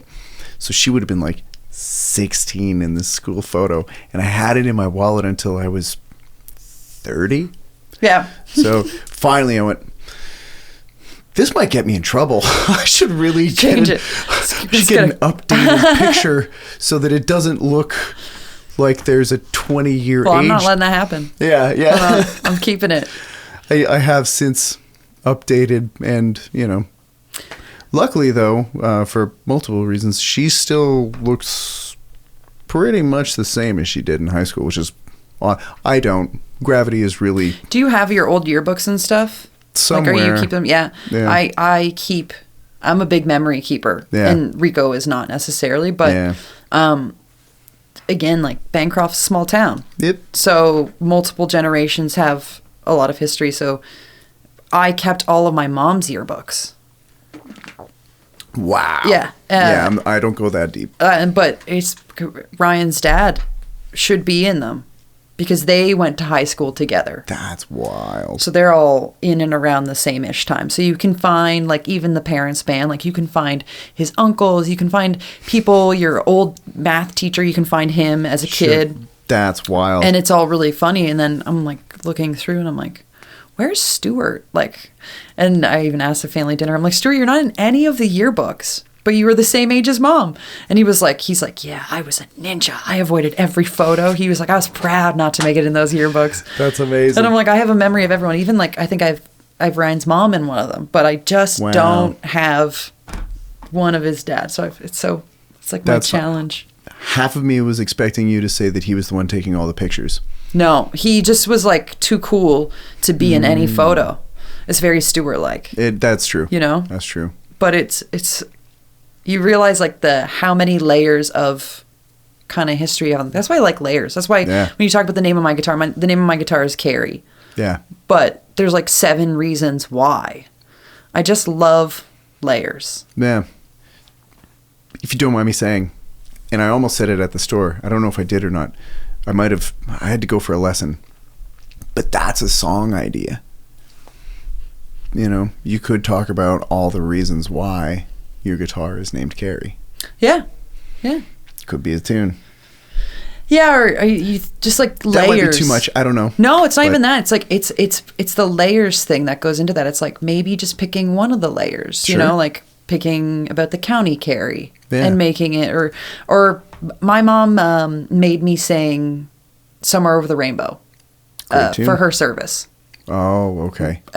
Which also, screw you, Mom. You pick one of the hardest songs on like a pretty tough day. You couldn't pick something in the lower range region, something that doesn't drop an octave, but thank you so much.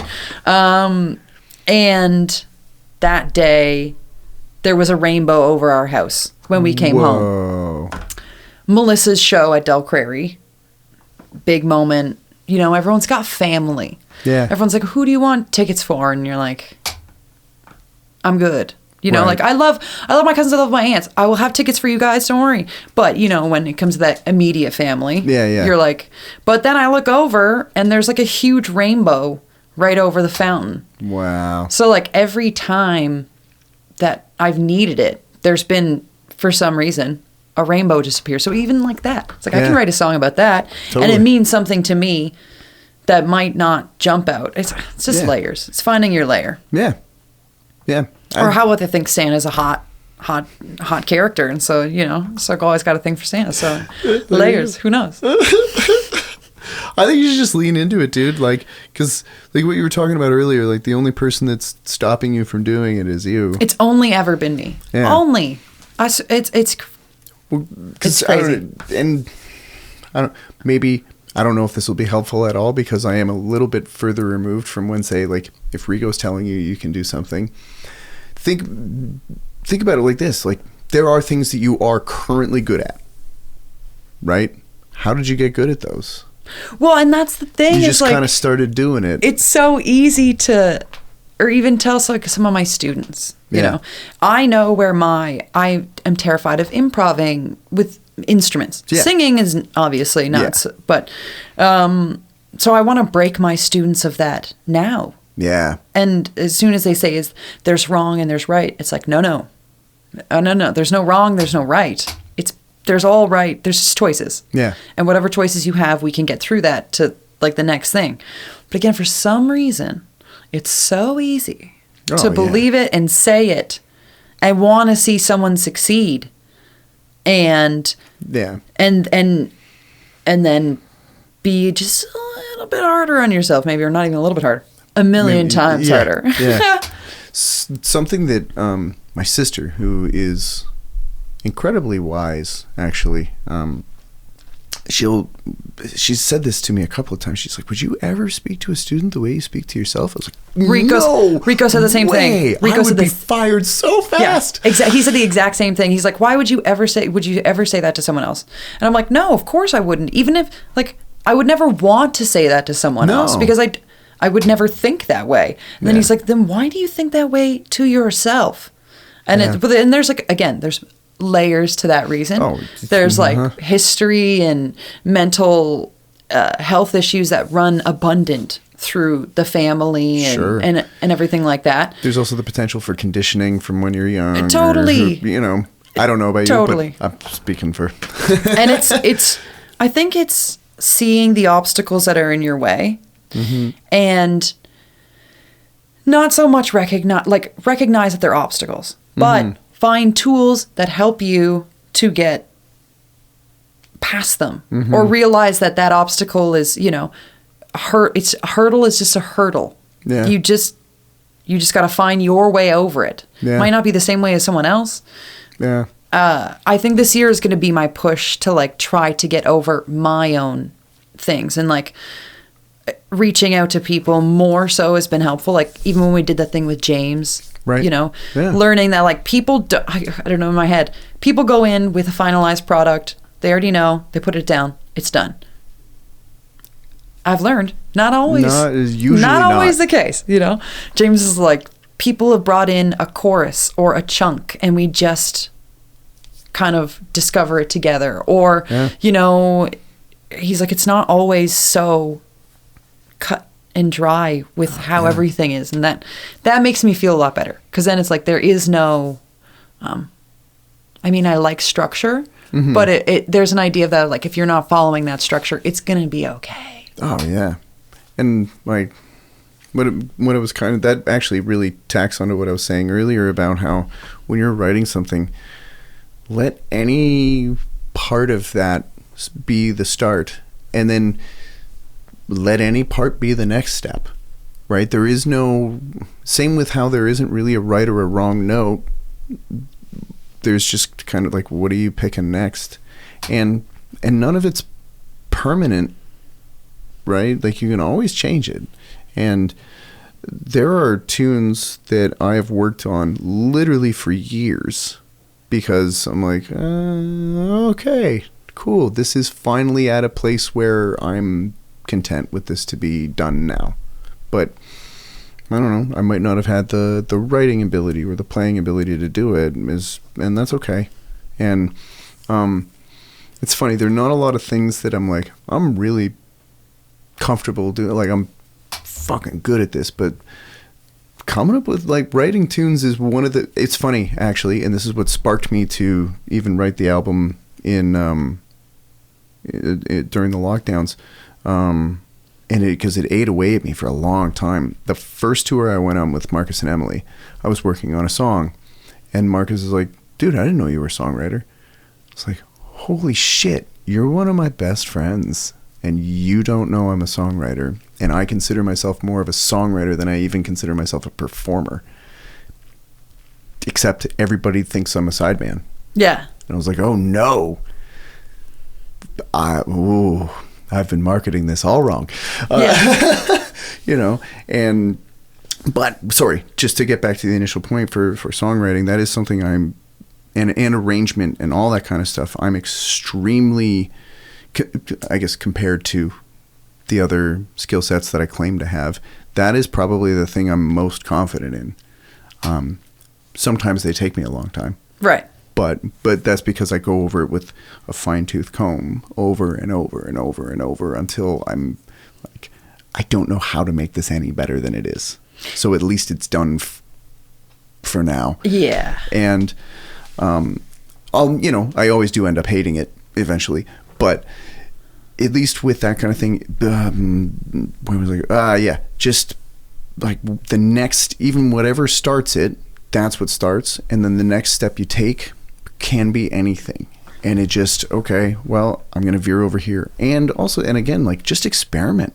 And it's like, okay, I think this is working. And then maybe you get kind of down the line, you go, let's turn around, go back, pick a different path next time, and I think putting too much pressure on what you think the song is going to be as a finished product when you're just starting it, to me, is a roadblock, because I just want to have possibilities. Now, sometimes I will have a spark that is like, I'm like, oh, this is really good. And now I have a responsibility to live up to for the rest of the tune. And that's okay, because I want everything to be as solid. Like, I want the last line to be as good as the first, and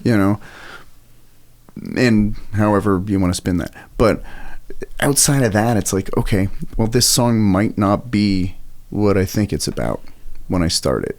And that's okay. And maybe I think it's, I don't know, maybe I think it's this genre. But actually, it turns out it's, cool. I didn't know it was this kind of song. And by allowing myself that, I guess, freedom and embracing spontaneity and the chance to reinvent something, the second I try to put up, I don't know, walls or barriers of any kind to go like, it's this. Yeah. That's usually when I finish, quote unquote, finish something that I'm the least psyched about it. I'm like, I think shit. Music is just so, in my history, music was always so emotion based. Like, sure. Like my mom, again, dealt with a lot of like mental health issues.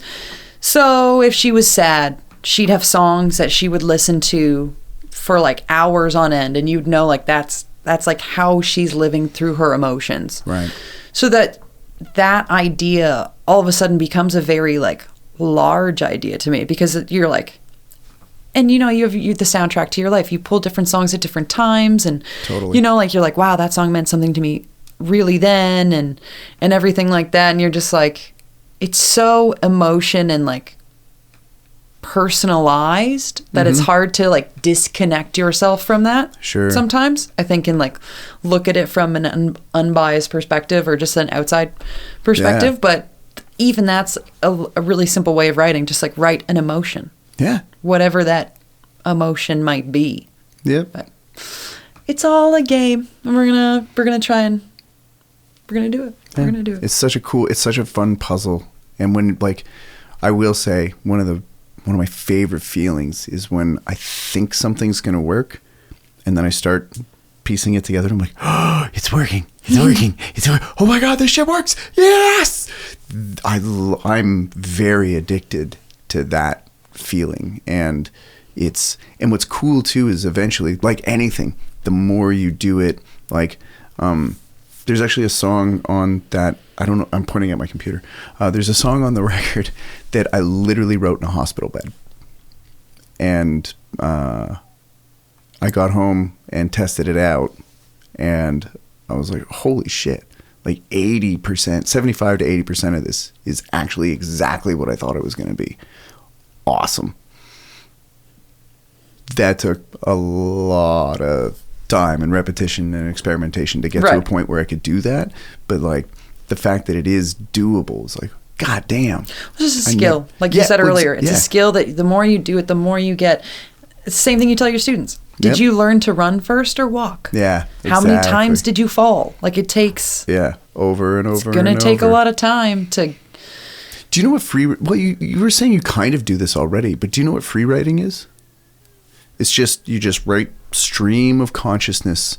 And it's something that for a long time, I haven't done it since the kid was born, but I would force myself to sit 10 to 20 minutes a day and just write stream of consciousness. And 98% of it is just dog shit. But there might be a phrase you're like, that's pretty cool. Now I can build something off that. And the more you do it, and then sometimes you actually do get inspired, and but even when you feel like there's just nothing and this well is dry, and God, how was I ever creative before? Because I'm I'm just in a desert right now, and there's nothing here. And how could I have ever thought I was any good at this? I'm the worst. And maybe you just start writing about that. And then the next thing you know, you're like, shit. I think I might have a song now. Awesome. And doing that over and over and over again. And I did that every day, about somewhere between 10 to 20 minutes every day for like 5-6 years. And then, and it's you kind of, you build that skill set over and over and over. Like you were talking about, like the different vocal techniques. You just keep putting them in the toolbox, put it in the toolbox. And then when you actually feel inspired and there's something where you're like, oh, well, now you have this skill set that you can rely on. And so if you kind of get stuck, you can be like, okay, but then if I do this and I rework this, and if I even almost repeat that line, but make it a variation in this way. And then like, there are all these like cool techniques essentially that you can come up with, and you're like, oh my God, sweet. First draft is done. I can go back over this later and I can pick it apart. Tweak and you come back with fresh eyes and you're like, oh, that's actually terrible. Let's get rid of that line and replace it with this better thing. And sometimes Rico has the worst, how do you say, he's trying to push you, but it's just like the least soft. He's not soft. So that's something to know. He's he'll tell you what he thinks, but he's not soft about it all the time. So one of the first times I don't record. So we're at home and he's like, just try something over this. So I do something and he's like, he shuts it off. He's like, you can do better. And to him, that's being supportive in the way of let's do it again. But when I heard it, it was like, you can do better than that. I was like, oh, it felt like a slap on the... Yeah. Instead of hearing you have the capacity to be great, this one wasn't it, you probably heard you suck. And then obviously with my more self-deprecating thoughts, exactly. Yeah. And then I was like, no. And then he's like, well, obviously didn't mean it like that. And I was like, it's just how my brain... interprets. Yeah. And I think because emotions play such a heavy part in songs for me, that's why it's important. That's how I get through everything in life, is through music. Yeah. It's the way we've always done it. So then it's like, even the thought though to not make music means that maybe someone out there isn't going to have that same thought. They're not going to listen to a song and be able to say, oh wow, that got me through this. Or Dua Lipa said that when she was writing an album once, she was like, I was really depressed. She's like, I don't want to write a sad album. She's like, but then I realized that a sad song doesn't have to be slow or sad. It can be a dance cry tune. So she was like, I made dance cry songs. Yeah. And then you listen to the one album and you're like, oh yeah, legit. This is you're angry, you're not happy, but all your songs are so up, and I'm just dancing and hating you. And it was like, I love that idea. I just was like, I don't want to be soaked in sadness. Yeah, for sure. Song lyrics. There you go. Dude, you should write that down. Ready for one that I really want to do? Yes, please. We were like talking about speeding. And then I said something along the lines of like, you can't do a buck down a back road in Bancroft. And I was like, I just want to have a really fun kind of song. I love alliteration. Yeah, big time. Just works so well. But yeah, so like I'll take a lyric like that and just put it in the book. Yeah. And then flip to the next page. And if it doesn't, the next line doesn't fit with something like that, that gets a page and that'll get a page. And absolutely. Kind of from there. Dude, that's say that line again. Can't do a buck down a back road in Bancroft. That is such a good country line. That's such a good country line. Well, and everyone always is surprised. They're like, how many deer have you hit? And I'm like, oh, it's a lot. Yeah. And they're like, how could that even be possible? And I'm like, well, I didn't always heed my own advice. I sometimes did a buck down a back road. And then you hit a deer. Yeah. You're going too fast. Yeah. Oh my God, that's so good. Watching the Hip documentary also kind of broke down some of my more judgmental views of myself a bit with like the writing and just being like where he pulled a lot of his inspiration from. Yeah. You know, flipping over a hockey card. Yeah. And it's like you don't have to get inspiration. It doesn't. Nothing has to be a pearl. Yeah. All the time. Yeah. So watching that kind of made me want to do it even more. Yeah. I've got a couple of tunes that I wrote because they were commissioned for just like snippets for independent film soundtracking. And it's like, it only needs to be like a minute. I'm like, okay. And then I wrote that minute. It was like, I want to write more. I'm going to finish this. And then it turns into a full, like, one of them is like 7.5 minute tune. And it only needed to be about 40 seconds. Right. Yeah. And I was just like, oh my God. Yes, I have this idea.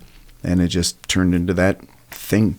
And I never would have thought of it unless I read this script from, something that like I wasn't planning on doing anything even remotely close to that.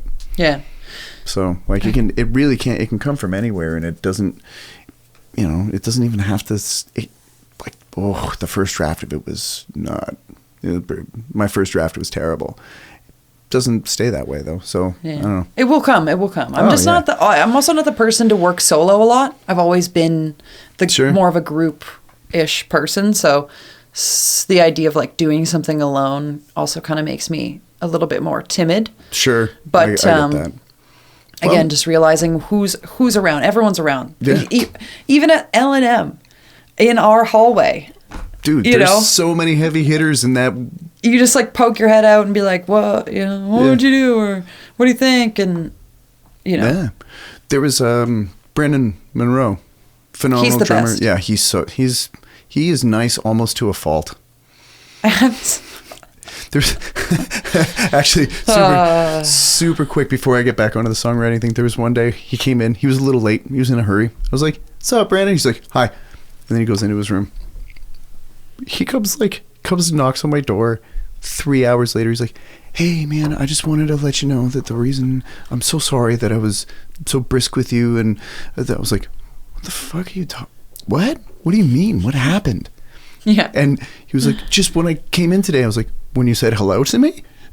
He's like, "Yeah, yeah." I was like, I forgot. I mean, I like to make him feel worse. Oh, dude, yeah. Oh, yeah. I'll be like, "Oh, you piece of shit." That's so funny. You should say sorry for saying hi and acknowledging my presence. Right. And then he'll be like, "Oh, yeah, okay." Yeah. He's the best, and he's also very encouraging about songwriting. Yeah, I was just gonna say he and I have had very lengthy conversations about lyrics and stuff, and there was one for a single he was working on. And he was asking me like, "Do you think I'm trying?" I was like, "How did you feel when you first wrote that line?" And because he was all like, as we all do, he was so in his head about it. I was like, "Brandon, I didn't even notice." He was like, "Oh." I was like, I thought it was a good line, man. Oh yeah, but he's so like Yeah. He's like 8 layers in. That dude is always 8 layers in. Yeah. In a normal conversation. He'll say the most thoughtful thing. Mm-hmm. And then, and so for Halloween, he had a pizza costume that he wore. And it has like these 3D pepperonis on it. And people just kept fingering his pepperonis. And he didn't even say stop. He just kept letting people just like reach out and touch his pepperonis. And I was like, Brittany, you don't have to let that happen. Like, you can say no. But he's like, if it makes him happy. Yeah. Like, that's just he's so funny. It's just your word choices. He's so funny. Brandon got his pepperoni fingered on Halloween. Oh my God. He's good. He's good. Yeah, he's amazing. But like, yeah, like fucking so many people around, dude. I don't know. If you've ever got like some ideas or something, I'm more than happy to be a sounding board. Yeah. Let's do it. Yeah. We're gonna do it. We're gonna do it. Yeah, fuck yeah, dude. And speaking of that. Yeah.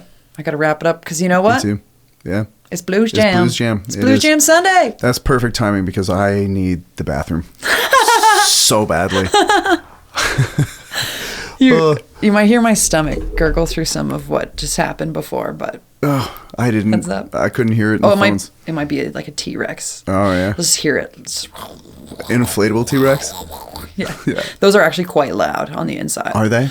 The fan is, yeah. But it just hooks on your pants like a little belt thing. It's up. Oh, I love it. I love the inflatable suits. Get more. We should get more. We should all be in them. But the stage would be too.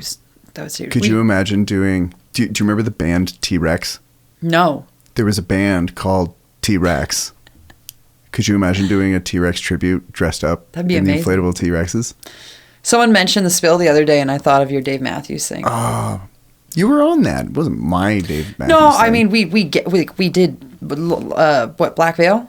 Yes. So yes, we were there. But like, I mean, I don't mean but like the Dave Matthews thing. Yeah. And I just remember that when I think of the spill, I think of that. Of that? Yeah. You know what? Me too. Good thought. Yeah. It's a good feel. It was really nice of them to ask me to do it. Because I knew nothing of Dave Matthews when they asked me to sing it. And that must be really hard to learn Dave Matthews without really knowing. Oh my God. Because at first I was just like, I can sing. I can sing. And then I started listening to it. I'm like, oh, I've made a grave error in judgment. It's so much. And I legitimately was having stress. I told you about those stress streams that I have, right? Yeah. So that's when I first started getting them. That I would fuck something up vocally and everybody stops and the audience just looks at you and like, dude, I had that dream almost every single night for like 3 weeks. But then you killed it. You actually did. Thank you, all did. You know, Marcus helped me a lot with that. A lot. He had me over to that apartment that he had on Simcoe. Yep. He had me up to the apartment. Above the pizza place. Yep. Like probably 3 or 4 times to not only listen to the album version of Things Together, but to listen to different live versions of Things Together. And he's like, see how he does it? Just, it's not, he's like, so don't, you know. Yeah. And I was like, okay. Although people always trying to get the recording. I'm like, if you listen to any artist. Yeah. It's rarely 100% on that recording. Yeah. Like they'll change, and I'm not saying you're not going to like tragically hip it where Gord just changes like everything. Yeah. But. Yeah. You know? Or Elton John. We saw Elton John. He changed some of his vocal lines. Oh, yeah, absolutely. They were super thoughtful and worked way better. Yeah. As opposed to like reaching or doing something that, you know. That his voice just can't do anymore. Yeah. Something that was funny about the Dave Matthews thing. I was so stressed. And fucking Riku goes, don't worry, man. There's a harmonica part in this song. You can do something that you're familiar with. It was a John Popper solo. Okay. John Popper, there was this international harmonica contest, and he won it so many times that they're like, you're not allowed to compete anymore, but now you're a judge. Well, of course. And because he's like widely considered one of, if not the greatest living harmonica, the dude from Blues Traveler. Yeah, after a certain amount of time, you have to be a judge. Yeah, and now I will say I'm super grateful that I learned it because without learning that harmonica solo, I never would have picked up some of the techniques that I know how to do now. But as soon as I hear the song, I was like, I know exactly who that is. You motherfuckers. That's John Popper. You guys screwed me. I was like, I feel like it felt like a setup because Rico's like, oh, don't worry, man. There's a harmonica solo in it. You can. No, I thought you guys nailed that relax. And I was just like, listen to him like, oh, I can't relax. Those were still the days when we were when I would still go to the karaoke bar. Yeah. Because I didn't play music. Tonic? Yeah. Tonic, yeah, that's right. Because I didn't play an instrument when I started. Yeah, that's right. Well, there you go. You didn't play keys. You didn't play guitar. You didn't do any percussion. Yeah. You do all that shit now. Yeah. You can write a song. It's just one step at a time. Yeah. You know? Yeah. Take that song. Yeah. So just start. Just start.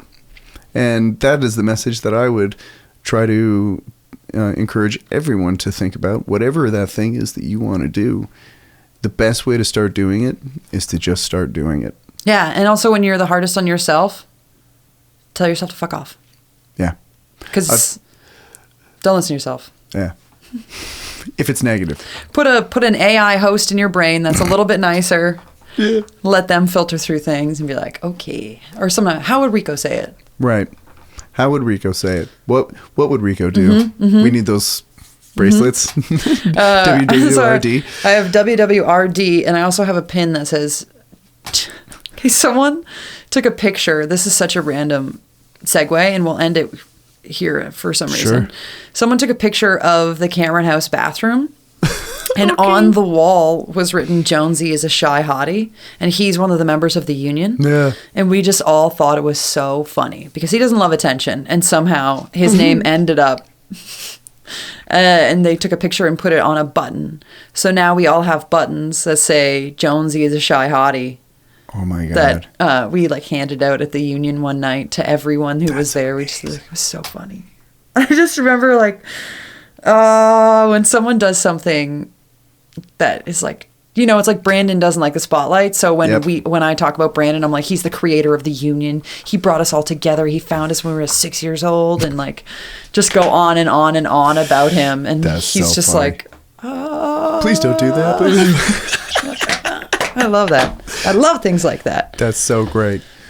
Brandon is the creator of the union, and Jonesy is a shy hottie, and I don't think there's a better way to end it. And get a bracelet with what would Rico do? Mm-hmm. Yeah. Mm-hmm. Anytime you have any self-doubt, what would Rico do? Thanks for having me, Dawson. I appreciate thanks for coming, Caitlin. This was a really, really fun hang. Yeah. Thank you so much. Yeah.